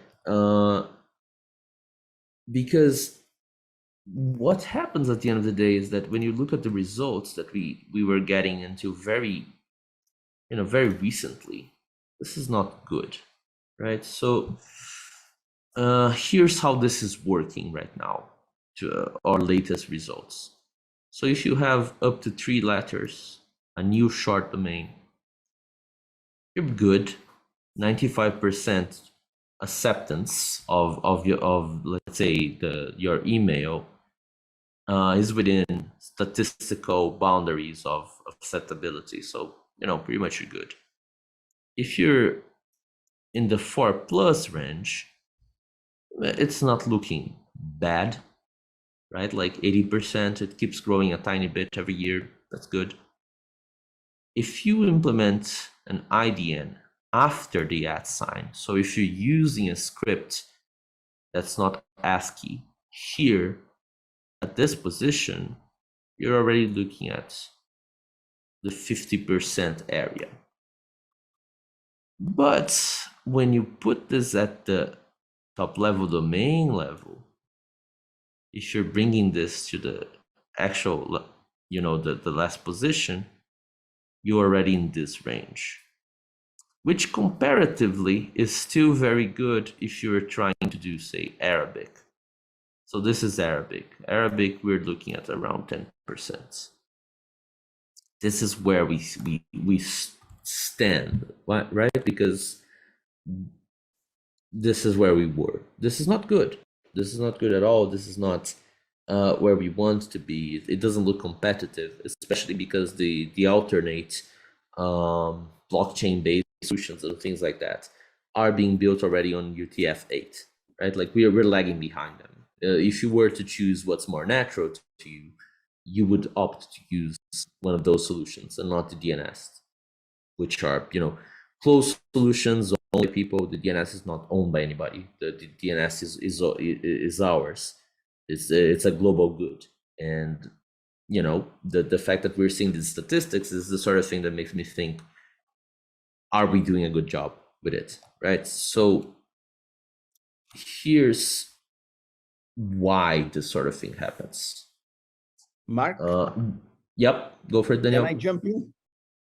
Please, as much as you want. Okay, thank you very much. We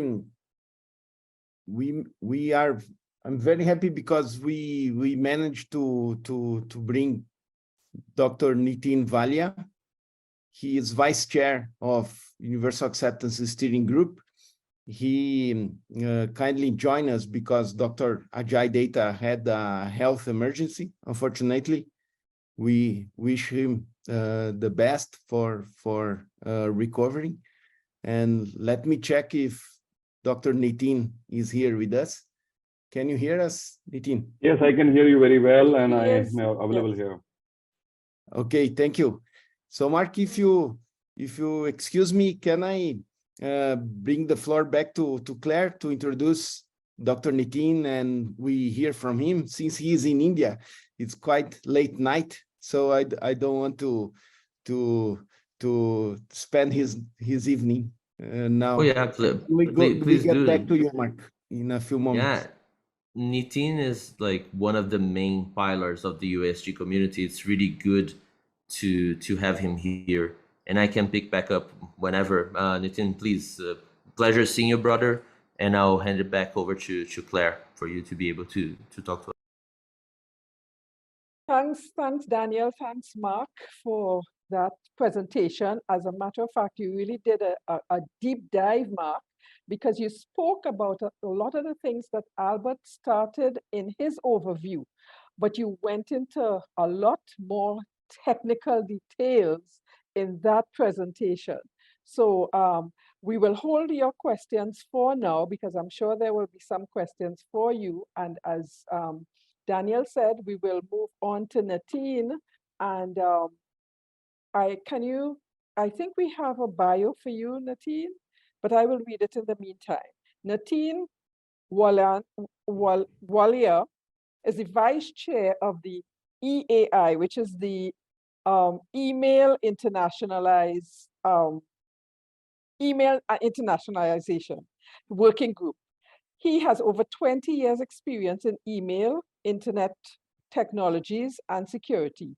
He is currently the director of Data XGen Technologies, a company well known for making the first fully EAI-ready email software available, serving over 50 million email users worldwide. He is an advocate for EAI and IDN, which is the international domain names, for many years, and has delivered multiple presentations and international platforms. He regularly attends ICANN public meetings, IGF, which is the International Governance Forum, and works with the APTLD. So I think that might be either Africa or Asia top-level domain, and is also the NASCOM Product Council and part of the National Committee to develop model RFP templates for software products under the NPSP in India. Well, I'm not sure what that one means. You see, when we talk about all the acronyms in this, the internet sphere, as the working group for the vice chair, Natine wants to build on the good work accomplished thus far and increase UA awareness and UAI readiness. And I just want to say, we thank you for being able to step in at such short notice, Natine. And this meeting today was actually going to be Dr. Data's last presentation as the chair of the Universal Acceptance Steering Committee. So we wish him all the best as he moves on. And Natine, we welcome you to join us and to do a presentation. And you're going to be speaking about the benefits of UA for business and innovation. So we look forward to that presentation. Thank you. Thank you, Claire, and good evening, good afternoon, good morning, everyone, as per your time zones. I think before I start, Daniel, you have your hands up, so do you really want to speak something? No, I just have some questions with you, so after your introduction. Oh, perfect. Okay. So, yes, this was a scheduled presentation to be given by the USG chair, Dr. Ajay Data, but unfortunately, on a last-minute health issues, he was not able to, join the call, and he has given his sincere apologies for the same, that, he was not able to deliver this very important presentation to the community. And, he has requested me to, step in and do the best I can do. I know, being a chair, what he must have delivered would not be possible for me at least to justify his position, but definitely, I'll try to do my best. So as far as the topic is concerned, because my dear buddy Mark has been talking a lot about UASG and already given you deep insights about the UASG working groups, what UASG is doing, and what are the benefits of UASG actually. So Daniel, I think Mark was in the middle of the presentation. So do you want him to finish the presentation first, or should I continue? Well, we you can do continue. continue now. Yeah. Yes, with the you continue, presentation. because Mark got into a lot more technical, and we really want to hear some of the business and innovation, and we will come back to that after. Sure. Thank you, Claire. So, friends, just to share with you, I'm not going to give you any kind of a technical stuff or any kind of a presentation. I will be doing a lot of communication with you in terms of the things which I can share with you about what all has happened, recently in universal acceptance, and the achievements which are there, which the various working groups were able to achieve jointly with the sincere efforts in past couple of years. So firstly, congratulations to you all for joining this call, because it's one of the UA Day initiative which is happening globally. The global event happened in India on the 28th of last month, April, wherein the board members from the ICANN and the interim CEO and the president of ICANN, including the board chair Tripti, was here in India to discuss and talk about purely universal acceptance. So universal acceptance is currently in deep radar of ICANN, and it's one of the primary initiative which ICANN really want to drive. We all know that when you talk about UA consists of two things: domain names and email addresses. So the objective of UA is that the domain names and email addresses are accepted as good as the other domain names and email addresses, all the kind of applications and websites. The problem statement was that after the launch of the IDN domain names, and when we have the EI email addresses over them, the majority of the softwares and the websites were not supporting these two things. Neither they are allowing to enter the IDN domain names, nor they are allowing to enter the EI email addresses on these domain names. With the efforts which has been made jointly by the community and the UA working group, we have now the success story and case studies in place wherein the use of EI and IDN has really shown the results.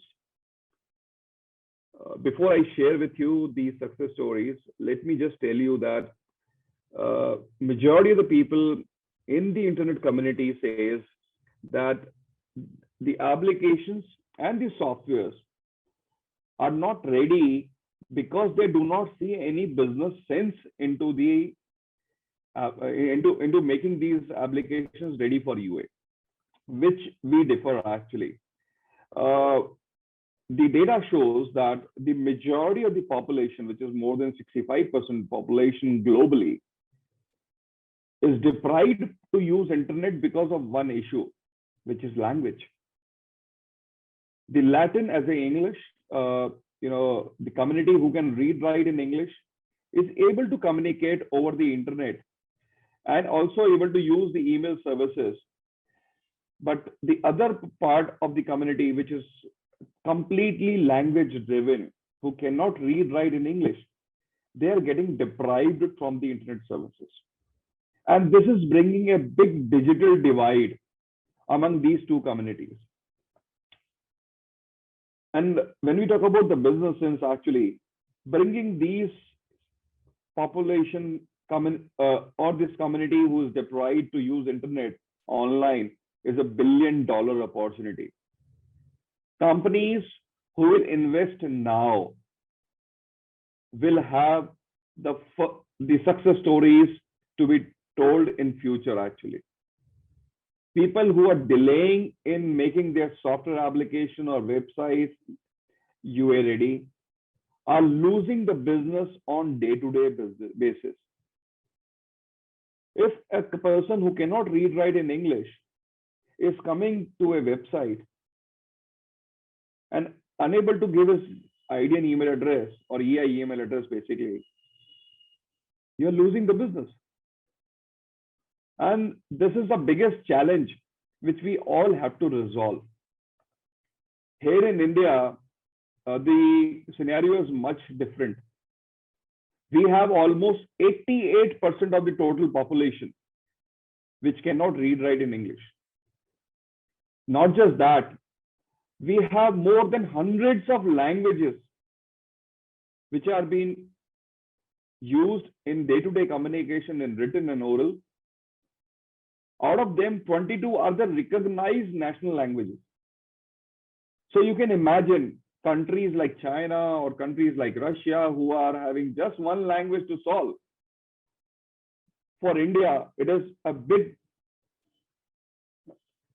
big issue because we have multiple scripts and multiple languages.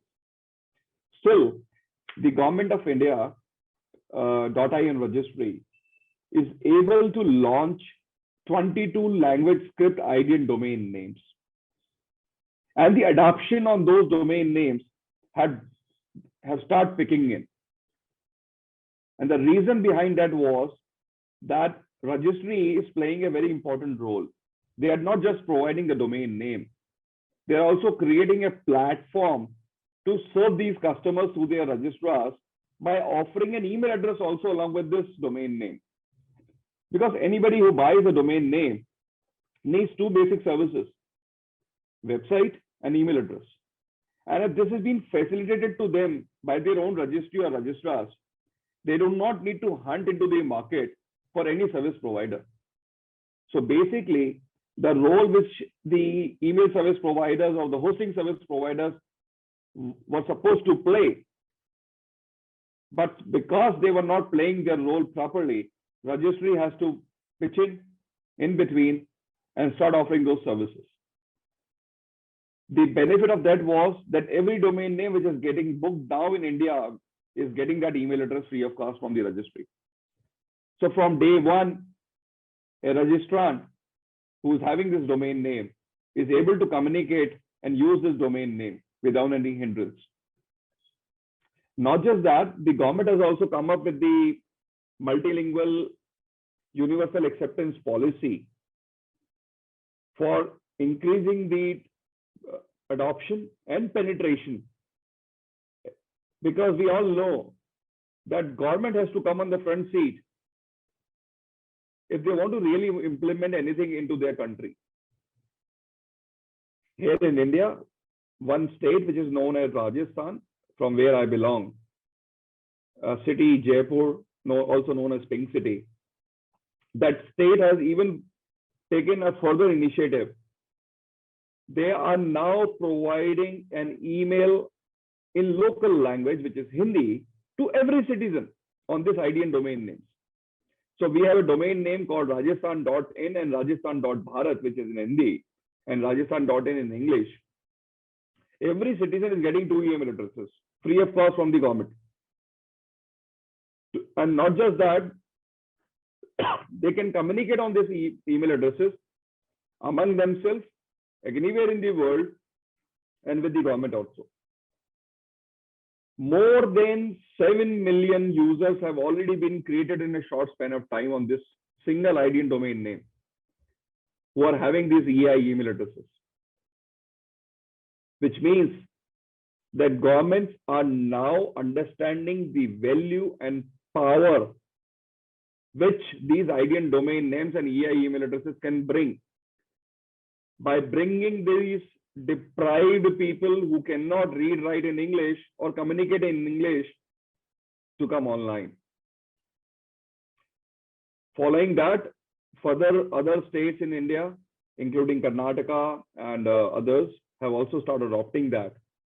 So a global use case is happening here in India, actually. And I think that story is very important for you all to understand that there is a huge value proposition and a business case which is lying in your hand. If you really want to be the leader or the first timer in your area, to grab these customers who are left because of the language constraint, then you must ensure that your email and your websites and your softwares are UA ready. I'm also a co-chair on for the EI working group, and I'm happy to share that recently in ICANN 76 Cancun, after almost 2 years of hard work, our working group was able to successfully launch the guide for all the email service providers who want to test their email server EI readiness. That guide is available on our website, usd.tech, and openly available to all. So any data center company, any email service provider, or any hosting company who wants to test their email servers can download that guide and evaluate the level and the position which their email service provider have. We have categorized the services in 3 parts: silver, gold, and platinum. Silver means all email services which are able to send and receive emails from between each other, among, will fall into the silver category. Gold will be those email services which are able to also provide email address into local languages. And platinum would be those who give both silver and gold, plus the value addition features like auto downgrading and multiple other things. So I will request you all, do spare some time, visit usd.tech website and download this guide so that you can evaluate your email system accordingly. I think, Daniel, if you have any questions, I'm happy to answer that. Hi, Nitin. First of all, thank you for your brilliant speech. I think you brought a lot of updates and build a perfect case for the adoption of UA principles. And I want to speak with you from this side of the world, since you are in India, and we are here in the Latin America and the Caribbean. Since we began the engagement about universal acceptance, we thought and we received feedback from people here around like, okay, Daniel, but we don't have as much international scripts, different scripts as the Asia region. We are Latin America, we use ASCII, especially the Caribbean, right? Most of the countries speaks English. Yes. So the questions we received that, Daniel, why it makes sense for us? Why should we engage on this? I'm sure you have many answers, and we developed this over the time, but I think it's important to hear from you. Why we should be as concerned as you are in Asia about universal acceptance? This is my question. Thank you. Sure, thank you. So thank you, Daniel, for your question. And I think this is one of the same thing which majority of the English community who are not having the language constraints would always have in mind, actually. But my friend, the important thing is, do the people in your region want to do business only with your own community, or they want to reach to the world? If they want to increase their penetration globally, then yes, they have to make their systems ready with UA. Because if your services are sold online today, any customer sitting in any part of the world will be allowed to subscribe that. If your systems are not UA ready, for an example, I'm sitting in India, and if I have my email address which is in Devanagari Hindi, and you are an online website selling some services, if I want to subscribe your services, and I want to give my Hindi email address during the sign up, you will not accept because you are not ready, you're ready. So eventually you will lose that business. So the first and foremost thing is becoming UA ready makes a business sense. If you really want to do a business with the global community, then your softwares and your application cannot be legacy. You have to go with the time, and you have to ensure that your applications are UA ready. Not just that, if you are a software company or you are having a software product, then definitely I believe that you will not be only selling those services in Latin America. You will be having an eye in every part of the world where your marketing team can take you down and wish to sell those services. Now, if the government, like Government of India, is making it mandatory that any software application which is getting purchased here in India, specifically in the government sector, should be UA ready. So in that case, you will not be able to qualify and do a compliance of UA readiness. So you're losing the business again. So see it from the angle of the monetization and making money out of your achievement, which you will be able to do with the UA. If you really are serious for your business, then becoming UA ready is not a problem for you. It's just a bug in your application and a software, which you have to just resolve and resolve it once. Because it is just not the ID and domain names. It's also the matter of the other long English domain names, which your software might not be accepting even today. Because there are a lot of applications wherein it has been hard coded that a domain name would be consisting of 3 or 4 characters. So in that case, even the ASCII domain name or English domain name, which is a long domain name, recently been launched, might not be also getting accepted into your application. That is also a UA problem. UA is not just the language. UA is that all domain names should be getting accepted into your application. So if you resolve that issue, automatically you will also love to resolve the issue of the Unicode and of Unicode. So make your systems ready in one go. That's my take on that. Nitin, what you just said, I'm sure it is recorded and should be reproduced in many forums from now on the region. Congratulations. Thank you. Because you not just build the case, but you also told us the demand that is coming from the big adoption of internationalized address in your region. And yes, we must be ready. Thank you so much. And I see many questions are popping up. I will ask Claire to come and coordinate the Q&A part. And from my side, thank you so much for your words. Thank you, Daniel. Thank you so much, Daniel. Thank you, Natine, for that presentation. And I am looking forward to the tag team between you and Daniel with some more questions. I'm sure Daniel has a list of them. We just have one comment in the chat, and the comment is that there are Hindi, Urdu, and I'm not sure how you pronounce that. There are Hindi, Urdu, and Bhojpuri speakers in Caribbean. Mostly Right. the elders. Some Rajasthani descents are here also in Guyana and Jamaica. Lovely. Right. So that's what I'm saying you. So you have people in Caribbean region from every community, including the people who are communicating in local languages of India. So what about those customers? Do you really want to serve them or not? If you really want to serve them, you have to be UA ready.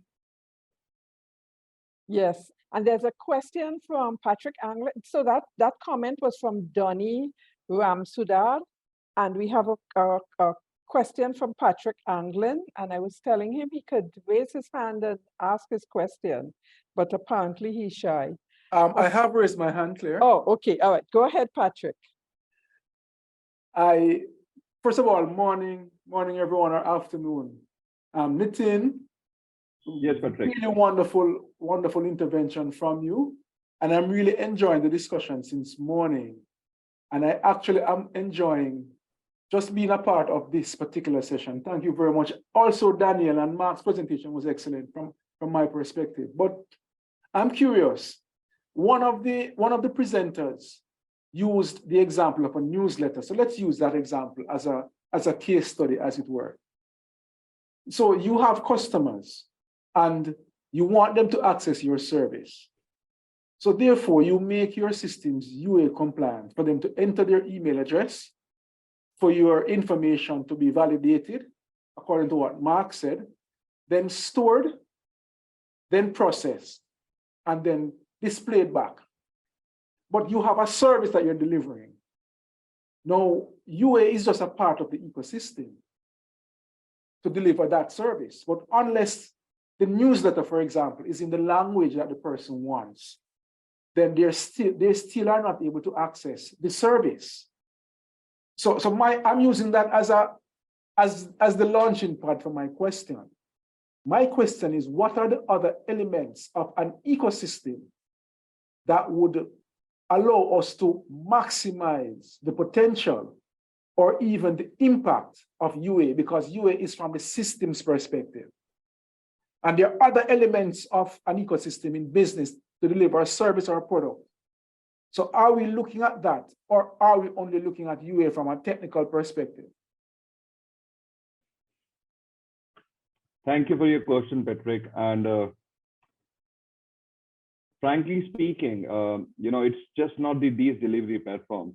UA as a whole applies to all kinds of applications, whether it is a mailing list, whether it is an anti-spam service, whether it is a desktop client, whether it is a mobile client, mobile apps, and all kinds of softwares who store, process, display any kind of data.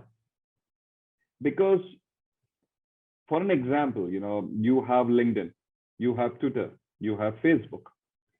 Now, these kind of services not only allow you to create a profile wherein you can give the entire information into the local language, including your website address and your domain name and your email address, basically, but also allows you to create your account with that email address. That is one of the most important things which we are looking from these service providers. Same is the scenario with any kind of an online shopping app, be it Amazon, eBay, Walmart. Everywhere the need is there that your applications should allow a user to create his account with this particular identity, which is now being given to them, and also allow them to create their profiles into the local languages. I always quote one very beautiful example, actually, which I would like to share here with the community. Normally, whenever we travel any part of the world, so for an example, if you go to UAE, Dubai, you will find that majority of the signages, majority of the display boards are always in Arabic, because they are addressing to majority of the community which is local. However, 85% of the population in Dubai are not local. They are people who have traveled down from almost every part of the world to work there. But for them, they have English, but they are not losing the sense of their Arabic thing into that. And we all know that in every region where the language is playing the major role. Whenever you want to address any community, which is your local community, and if you are giving an advertisement into any newspaper or any TV channel, you try to use the local language, you don't use English. But you do two mistakes actually there. The entire advertisement is always into the local language. But in the end, when you ask somebody to reach you as a good business lead, you share with them two blunders. One, a domain name into an English language, which is your website, and an email address, which is also in English. If you really want to serve only the English community, then why you have given an advertisement into the local language? Because you know that majority of the persons who are going to buy your services will be from the local language community, but you are losing your sense by giving them the way of contact only in English, because of which you lose the majority of the leads and business case. I think that's it. Thank you.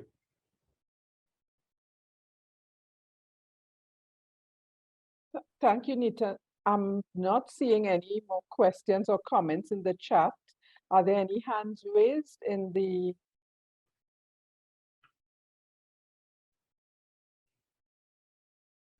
Daniel, did you have any other questions? So I would like to follow up with Patrick's contribution before Nitin joined us about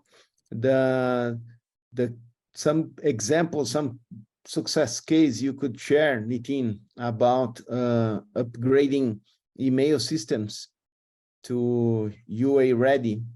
Do you know? I know that ICANN already did a good job on adopting the UA principles, but do you have any example of company in your region who adopted UA, and if they managed to do it with certain amount of costs, whether there are some costs or not, and what are the best resources for technicians to go through some UA readiness process? Sure. Thank you, Daniel. So as far as the researchers is concerned, I think the UASG working groups, which is the tech working group, and the website, which is usg.tech, is having ample amount of documents and case studies, and also the help documents available online. So anybody who's keen to know more about upgrading their systems for UA, I always tell them to visit the website, because it's been almost like 8 years that our entire teams working in various working groups have created these documents, not only by ourselves, but also we have hired a lot of experts and invested heavy amount of money to create these documents, not only in English, but also in other languages also. So on the usg.tech, when you visit the website, you will find a lot of case studies and the documents and the help documents, which are there, including the presentations into various local languages, which will help them up to upgrade their systems for UA. Your second part of the question, which you were talking about, that about the email service providers who have upgraded their systems. ICANN is in the process. They are in phase 1 manner. But when you talk about Google, yes, on Google, you cannot host the email addresses, but yes, you can send and receive email from any IDN domain name or any EI email address. They are completely ready for that. Same is the case with Office 365 Microsoft. Microsoft is also phase 1 ready. You can send and receive email from any email address, and there would not be any issue or challenges. In Thailand, we have THNIC. In China, we have Core Mail, which is completely UA ready now. You can even host the email addresses in Chinese on Core Mail. Here in India, XGen, the company I represent basically, We are already serving 50 million users globally who are able to communicate into all kind of local languages and can have email addresses, any language or script. So we claim that any language or script in which the ID and domain name is available, we will support you. Wherever you are sitting in any part of the world, XGen is there to help you out. We are also offering the test bed for all kind of companies who have an ID and domain name and want to test the services, how EI work. So you can visit the website, which is xgenplus.com. I will also type that into the chat. And we are offering both kind of test beds. You can host your ID and domain name free of cost with us and experience EI with us. Or in case, if you are a large company or a service provider, then we can also deploy the software into your own data center on which you can do the POC and do a free trial run to experience EAI. So these are the few success stories and cases wherein the few of the service providers have already invested heavily and all are EAI ready. Nathan, I have a question for you. Claire speaking. Sure, Claire. Because we're talking about the whole value proposition of this for business and innovation. And we really appreciate the fact that ICANN has devised a UA Day and is promoting the importance of universal acceptance. However, how do we really take this forward and get the kind of traction that we need?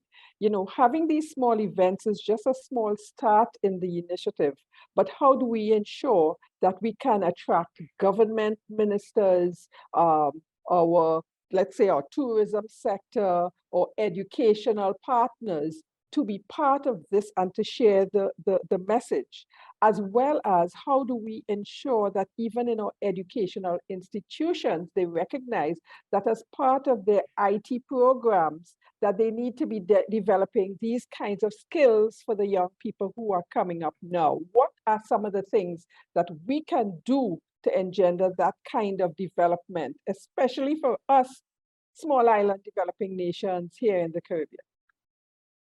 Sure, Kia. So firstly, as rightly said by you, it's just a start, not the end. UA Day celebration has just begun. It's just few days story. That 28th April, we started this UA Day thing. And this thing is not ending here. It will be continued throughout the year and for upcoming years now, that we would be having the regular dialogues, regular meetings, regular presentations, both online and offline, talking in all part of the world about UA. As far as the second part of your question is concerned, that how to get your government and other departments like education in getting involved for this UA important implementation.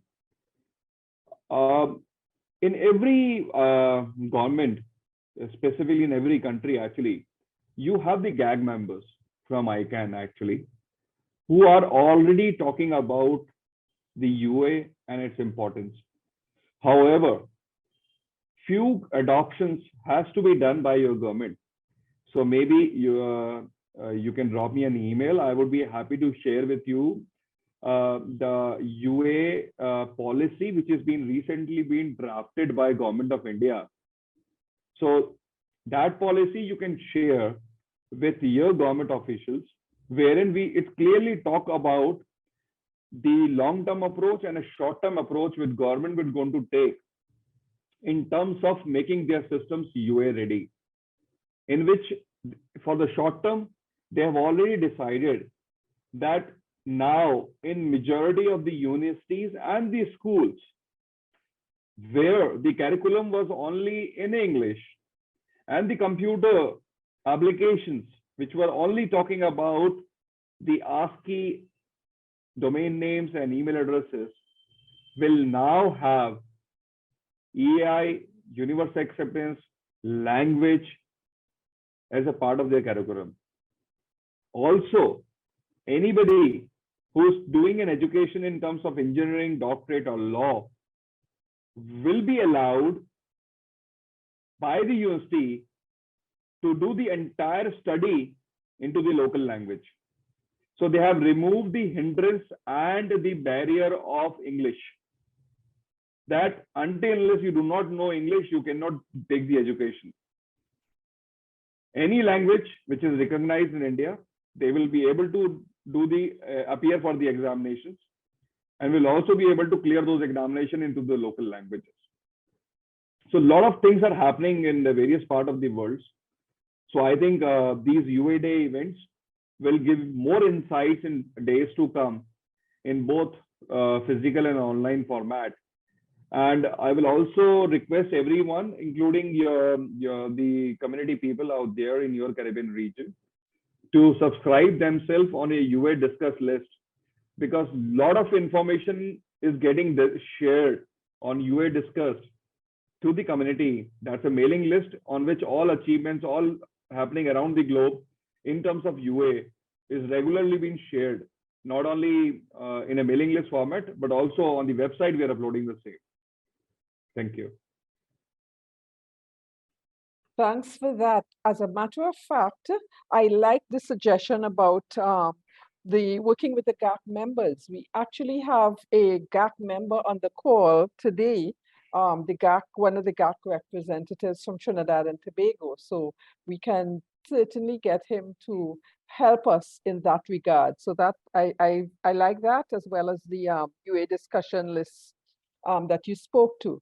There are a couple of other follow-up questions from Patrick. Patrick seems to be the spokesperson for us this today. And he said, is there an intersection between UA and information security and data protection spaces? Now, I know ICANN doesn't really go into those areas, but can you speak to that at this point? See, frankly speaking, for UA, we basically talk about the domain names and email addresses. Right. But with my personal experience, what I can tell you is that yes, the intersection between the UA and the security and the data protection space is always there. In fact, you will see that majority of these spams, majority of the mass mailings and bulk mailings which are happening on these ASCII domain names, you will not find those happening on these IDN domain names. So if you use an IDN domain name today, you will be away from almost 90% of the spam which is happening, and also you will be away from the hacking and the data privacy and protection issues, because majority of these spammers or majority of these hackers are currently not aware about the adoption and the penetration which is happening in terms of UA and IDNs. So it's not an easy use case for them, and neither they are having any bait on that, because for them these hacking and breaching of the security data is a commercial angle, and until unless we do not have a large number of users globally available into those native languages and IDN domain names, the security will not be that much hindrance or a challenge over that. Thank you. And another question from Patrick again is just following up on what I asked. Are there any testimonials from universities outside the Caribbean and Latin America re-UA adoption? I know you spoke a little bit of some of that in terms of the languages, but can you say a little bit, are there specific universities who have introduced programs? Outside Caribbean and Latin America, yes. Here, if I talk about in India, we have a lot of universities like Symbiosis and Rajasthan universities, and other part of the country, we have multiple universities who, with the help of the .in registry, has now adopted the IDN domain name, is also having a website into the local language, and also offering the email addresses to all the students and the faculty members who are there into their universities. So they are anyway becoming a part of this global community or who is adopting the UA and its initiative. Thank you for that. And I'm seeing Carol Douglas from TATT has his hand up. Carol, you may go ahead. Good afternoon, Claire. Good morning, good evening to everybody. This is Carol Douglas from the Telecommunications Authority of Trinidad and Tobago, also a representative for Trinidad and Tobago at the GAC, together with Shelley and Clark Hines. But my simple question, or if there's a question, more comment, is of course initially to thank you, Claire, and your team for this fantastic webinar to educate us all on the importance of universal acceptance. And at least from the GAC perspective, not that I'm speaking for the GAC because there is a leadership team, but these are important matters for us as well at the GAC. So I'm quite happy when you mentioned that these are issues that really and truly should be the forefront and be brought to the government so that they could in turn put the necessary systems in place and make sure that the communities, different communities, business, and education and so forth, put things in place. By all means, that is something that we certainly would want to support. At the next GAC meeting in Washington, D.C., ICANN 77, I'm hoping that there will be an opportunity for us to discuss some of these issues, in greater detail and how the logistics of putting things in place can work. Let me take this opportunity as well to invite members who may be attending the GAC. We will be having a capacity building day on the 11th. That's our day 0 before the meeting. Of course, hopefully some of these issues, if you're not familiar with the issues, by all means come and we could hopefully get someone to explain it to you. But thank you so much, Claire. It's been an honor and a pleasure to be a part of this. Thank you, Carol. And for those of you who may not know, again, the acronyms, the GAC is the Government Advisory Committee. And so it represents the voice of the governments of the different countries who are part of ICANN. As you know, ICANN is a multi-stakeholder organization where every voice is, there's an opportunity for every voice to be heard. It's bottom up from end user, drives the decisions, drives the policies, and that happens there. Okay, are there any other questions or comments at this point in time? We still have quite some time, so please keep your questions and comments coming. Are there any? I'm not seeing any hands raised. There is a comment from Dale Wilson in the chat, and Dale says, ongoing awareness and education in all sectors will be important. Stakeholders must either 1, have a natural care for UA, and 2, be shown the value of UA. Most will not do this for just the greater good. So it's a comment, but again, I think it speaks to the how do we do this. Yes, the awareness sessions that we're doing, that's a start, but I think for on the ground, more needs to be done. And to a certain extent, we can't think of ourselves as too small to make an impact. I think everybody has an opportunity, and I really like the idea of the ambassadors. Would any of you like to share anything more on the ambassadors at this time? The UA ambassadors. Sure. So as far as the UA Ambassador Program is concerned, although we have we always have the openings for the right candidates who really want to represent about the UA into their region. So anybody who want to take, it's a volunteer work basically, so anyone who really want to come step forward can visit the usd.tech website, and we have an ambassador program which is running throughout the year, and there's an application form. Anybody can apply that with its credentials, and in every monthly meeting, these applications are being reviewed by the UUSD leadership, and the appointment of the UA ambassadors are being done. So I think what Pierre said, that UA Ambassador Program is one of the prime program through which any person from any part of the region who really want to step forward to work for their community, I think they must join that. And Mark was here. Mark was also one of our champion and the EU ambassador earlier. So he was always on the forefront when it comes to UA and EI and IDN initiatives. And similar to him, we have a lot many other EU ambassadors in various parts of the regions who are regularly addressing the UA challenges and problems into their community and regions. So even in Mexico, we have one EU ambassador who has recently been appointed. So in your region, I think anyone who really want to step forward, he's always welcome and can take this initiative of EU ambassadorship.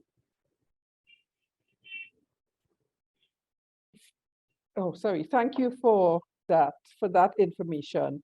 And I think it's one of the areas, Albert Daniels and Daniel Fink. I think it's one of the things that we would want to follow up on following this initiative, to really get some of our Caribbean participants involved in the universal awareness as best as we can, as well as the ambassadors program. I'm not seeing any questions or chats, so I think that, and we've already heard from Daniel on the stakeholder action plan. So I just wish to thank Nathan for his presentation this morning, this afternoon, this evening, wherever you are.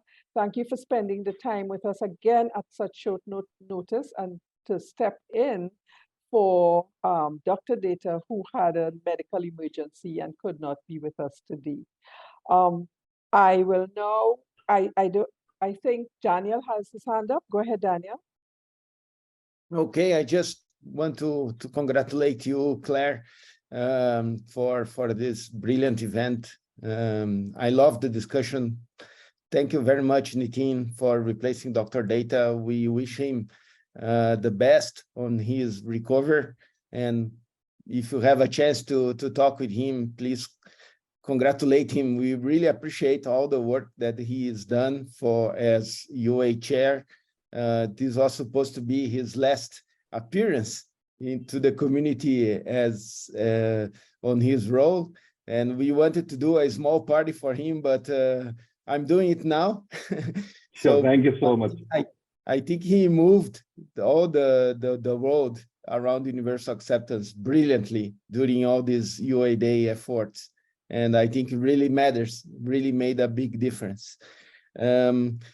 Just to wrap up, I would like to just tell you that usually when we introduce universal acceptance for the first time to some people, the first impression they have is like, oh, is this a product or service? So, and your answer should be, no, these are principles that should be adopted for everyone, and it is completely open.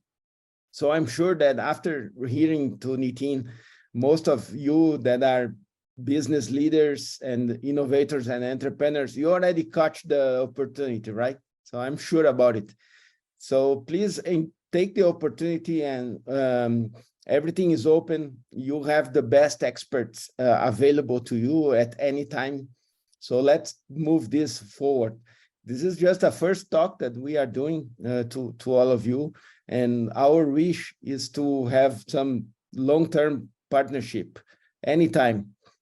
So we have the ambassador opportunities. We have more training going on. We have a beautiful website of UASG with all the references. So we are here for you to explore all the opportunities that you may have on this new wave of a truly multilingual internet. So this is my final message. Congratulations again. Big hello to Karel. Good to see you here, Karel. And let's keep in touch. Thank you. So Claire speaking again. Daniel, we're not finished yet. I'm seeing some comments from persons who would have some questions for Mark. So I think Mark is still here. Are there any questions? Yes, questions for Mark. Can you please raise your hands and Mark will take your questions at this time.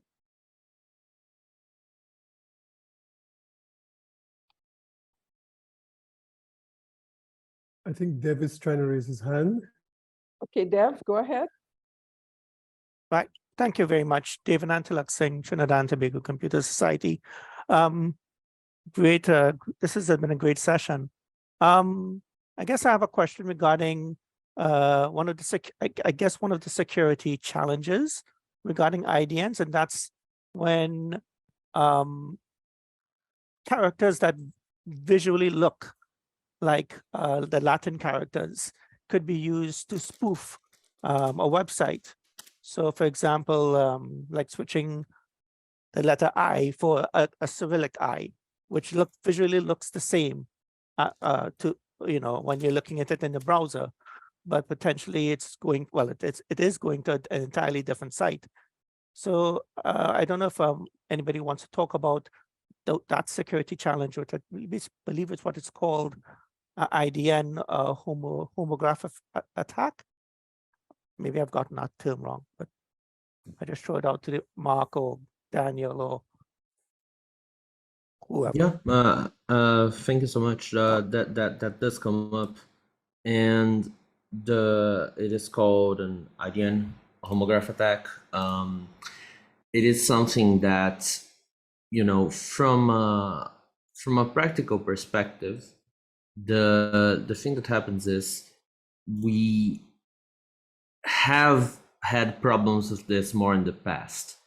So around 2017, when browsers still had not fully transitioned to code bases that took into account names that included universal acceptance, we did have some problems with Chrome and Firefox where it was possible to exploit this sort of thing. And mostly it was done under proof of concept. And at the end of the day, it is when it happens in the wild, so to say, it is more or less the same thing as when you switch an I for an L or something like that. The serious problem we experienced was in 2017. And nowadays what happens is all the mitigation that takes place, most of the mitigation that takes place, better said, has to take place at the registry side. So for those unfamiliar, those are the manager / owner of the domain, of the TLD, the top level domain itself. And we have adopted a series of different provisions to address that at the registry level. This is something that they have been discussing how to address and how to mitigate. And the different language generation panels, which are independent groups of expert linguists over at ICANN, they do a lot of work as well to make sure that this is being properly addressed and looked into in a way that avoids conflicts. One thing that we do is to avoid script mixing. So even when I was doing the research for the top websites and those statistics, it was my team that did part of that, some of the years of that. So even I was trying to register intentionally something that mixed alternate characters, say from Cyrillic with Latin, and all registries that I tried were not letting me, for example. So I reached the conclusion, hey, this is actually working from their side, right? It doesn't stop more casual in language problems. So say, if you start deploying the domain name a certain way, let's say with an accent, then yeah, the fallback is not covered by that, the one without accent. But then it's just a matter of owning both of them, right? It's just a matter of owning both of those. I wonder, Nitin has a lot of on-the-ground experience but I don't know if this is as relevant in the Indian region. I wonder if he would like to add anything to my initial statement. Thank you, Mark. So I think the homography issue is a problem which is initially it was into when the IDN domain names was being launched actually. As rightly mentioned by Mark, majority of the software browsers specifically have already dealt with that. And this issue is actually, when we talk about the defense of this issue, there are two methods actually. One was on the client side, which is through the browsers, and another one is on the server side. So, on the server side, because whenever you pass any domain name, so you generally, write the domain name into your local language, but finally it has to be converted into Unicode. And then it goes to the application and the database store actually, from where it would be stored, processed, and displayed. So there, the intelligence has already been built by a lot of applications nowadays to ensure that these homography attacks are being well taken care of. So when anybody try to spoof in and try to have these kind of domain names, first the registries don't allow to book these kind of domain names with misscripting. Even few registries who have still not implemented that, if people try to book from there, these registries, when receiving the complaints, are blocking these domain names and taking the legal actions also. This has happened recently here in India also, that a few of the domain names who look like similar to other service providers, they have in fact blocked the entire registrars, who are providing those services. And these were through the court orders, by the High Court in Delhi, wherein the entire 3 global registrars got blocked. So there's a fear factor which is already getting built against these attacks and against this issue. But yes, the challenge is there, but and the problem is there. But with the problem, there is also a problem statement and the solution which is also available, and which is being getting addressed very well. So the issue of homography attack would not be there in future and would be mitigated in a very proper fashion. Thank you. Thanks, Mark and Nitin, for those answers. I have a question, though, as it relates to developers and webmasters, specifically talking about the value proposition for them. We talked about business, but as a website developer, designer, webmaster, or software developer, what opportunities might there be for them in this regard? We would have seen that the COVID pandemic made it so much easier for persons to work remotely. With this, people becoming more aware of the universal acceptance, are there opportunities for people in these careers at this time?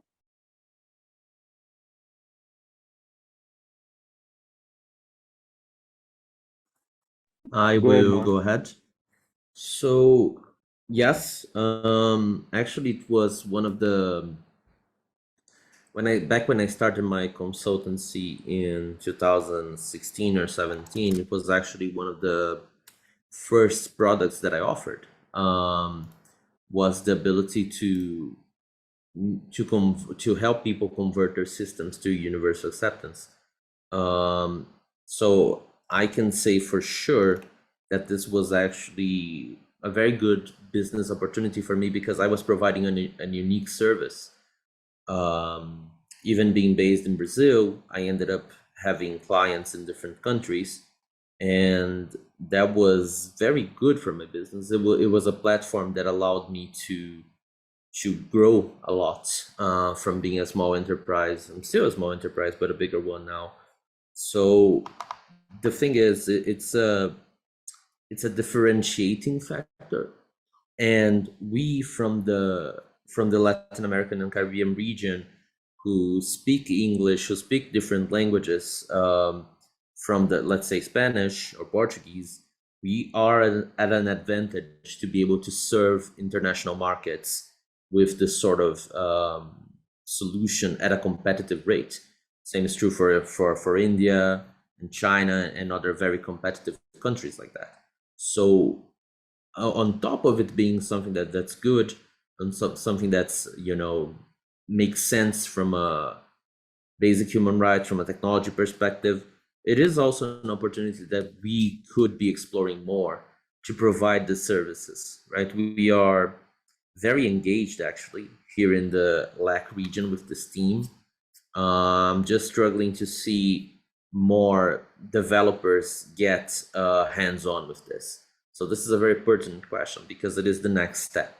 How do we get our developers to see this A as something for the future, and B, something that they can actually generate money with, that they can actually generate business opportunities for themselves, right? Like getting these kids in university to learn this and deploy it in the real world, make it into a service, you know, make a name for themselves internationally, make some money and make the world better. Like it sounds like a good combination, right? So definitely relevant, and those would be my comments for now.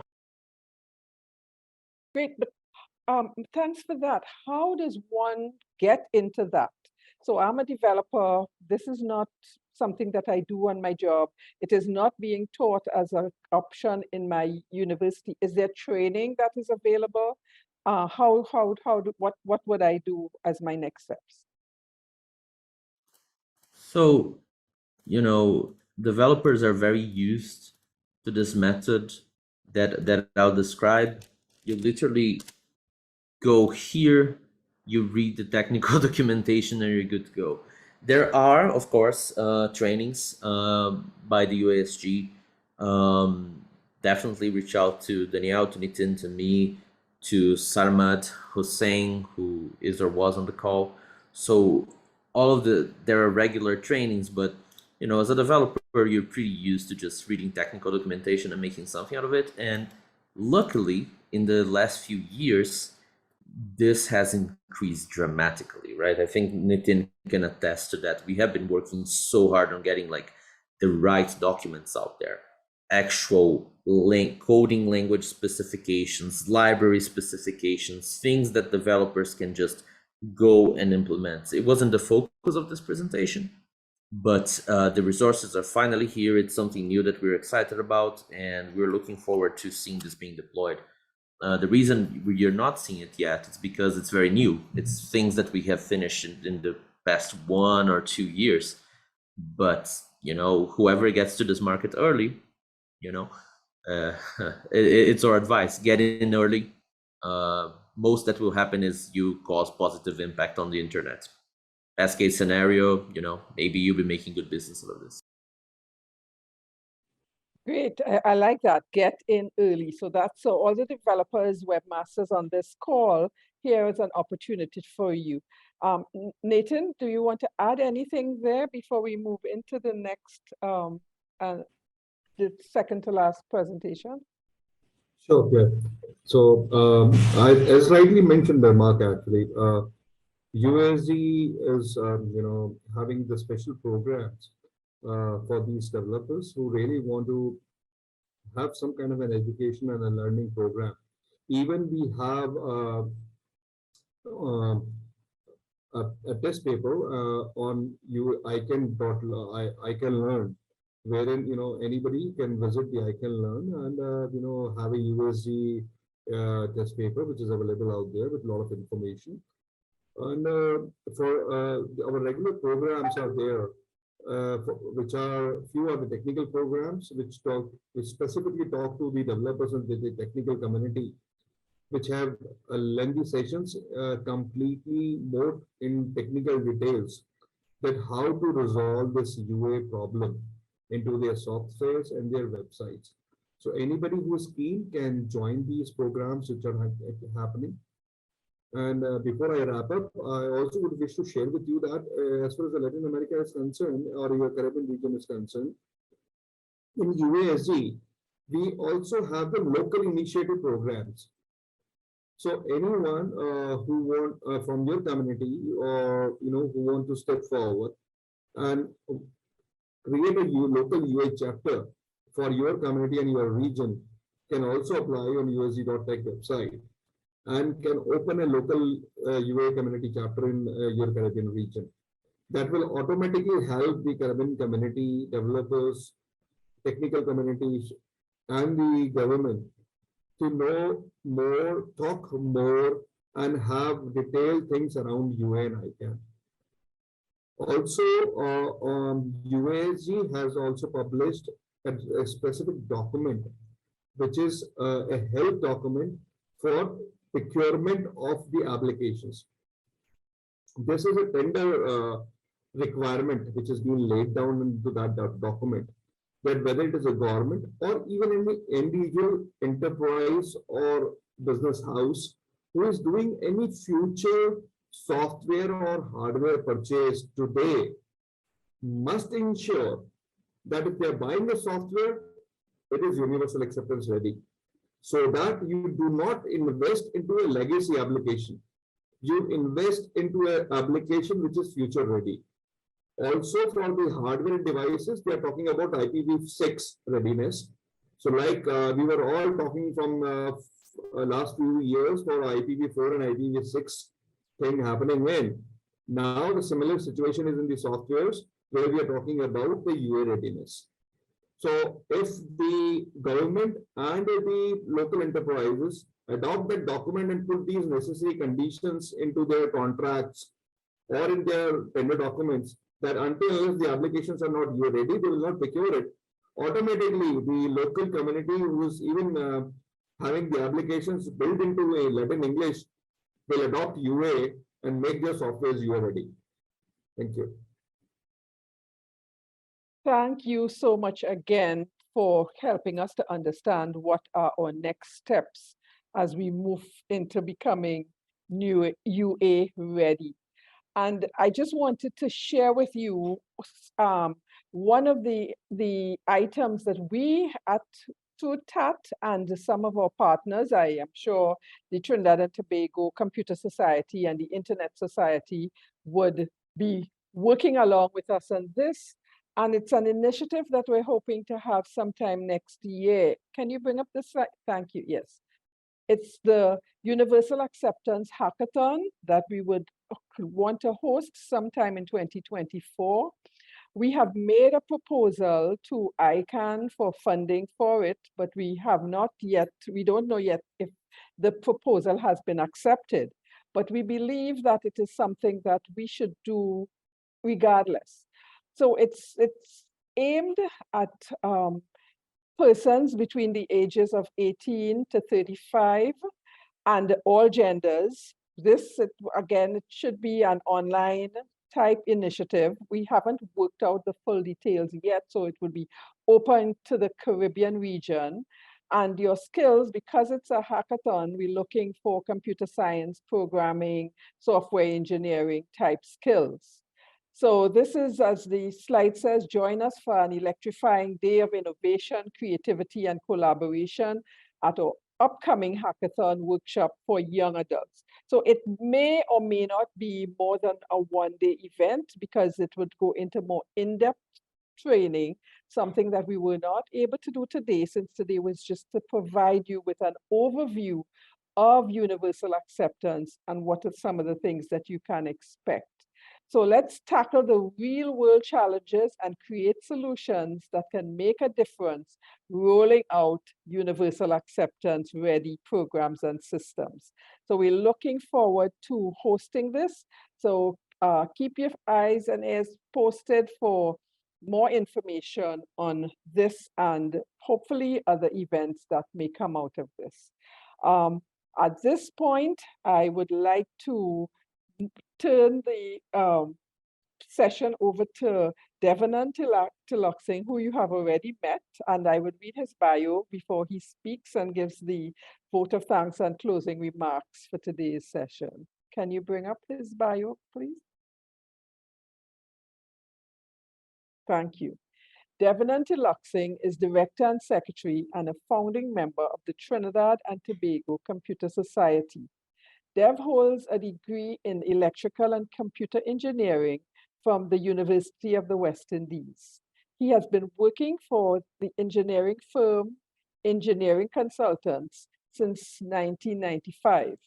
He is a lead drafter of many of the TTCS comments on ICT-related policies in Trinidad and Tobago for the past 15 years and is the lead developer of the TTCS Oswin, a collection of free and open source software for Windows.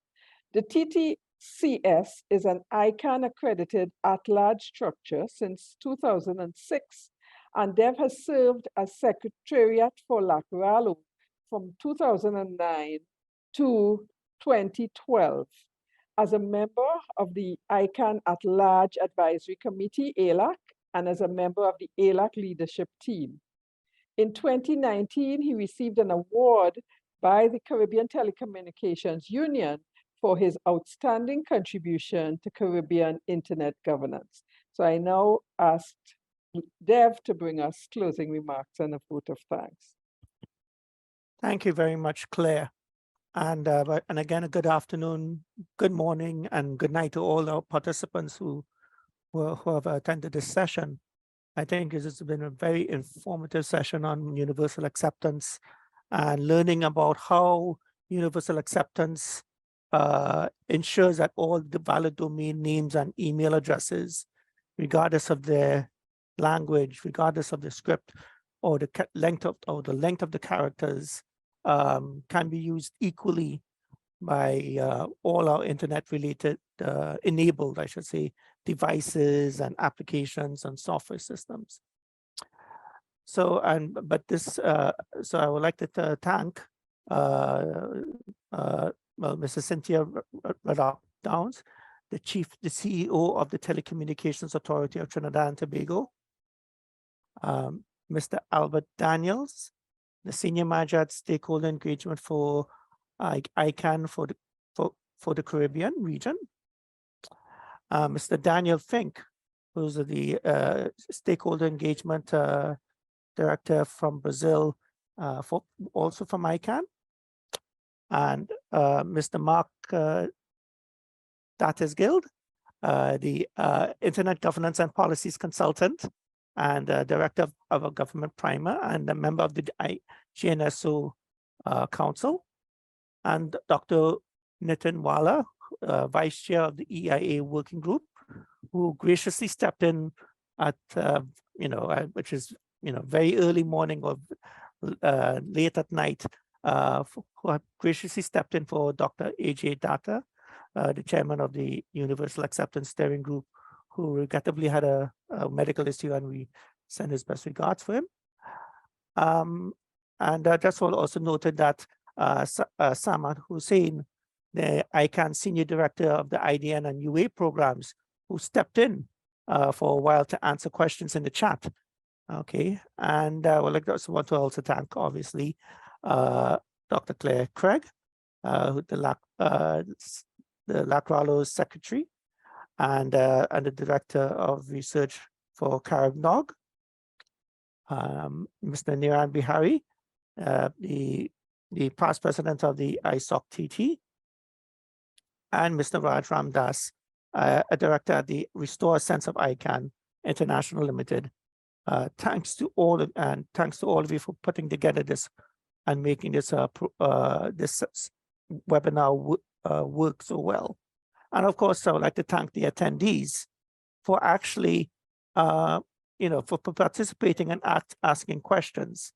And I think we all look forward to working more together and learning more and more about universal acceptance and deploying our future software, hardware to ensure that it's UA ready. So I'll turn it back over to Dr. Claire Craig, who has some housekeeping duties. Thank you all. Thank you so much, Dev.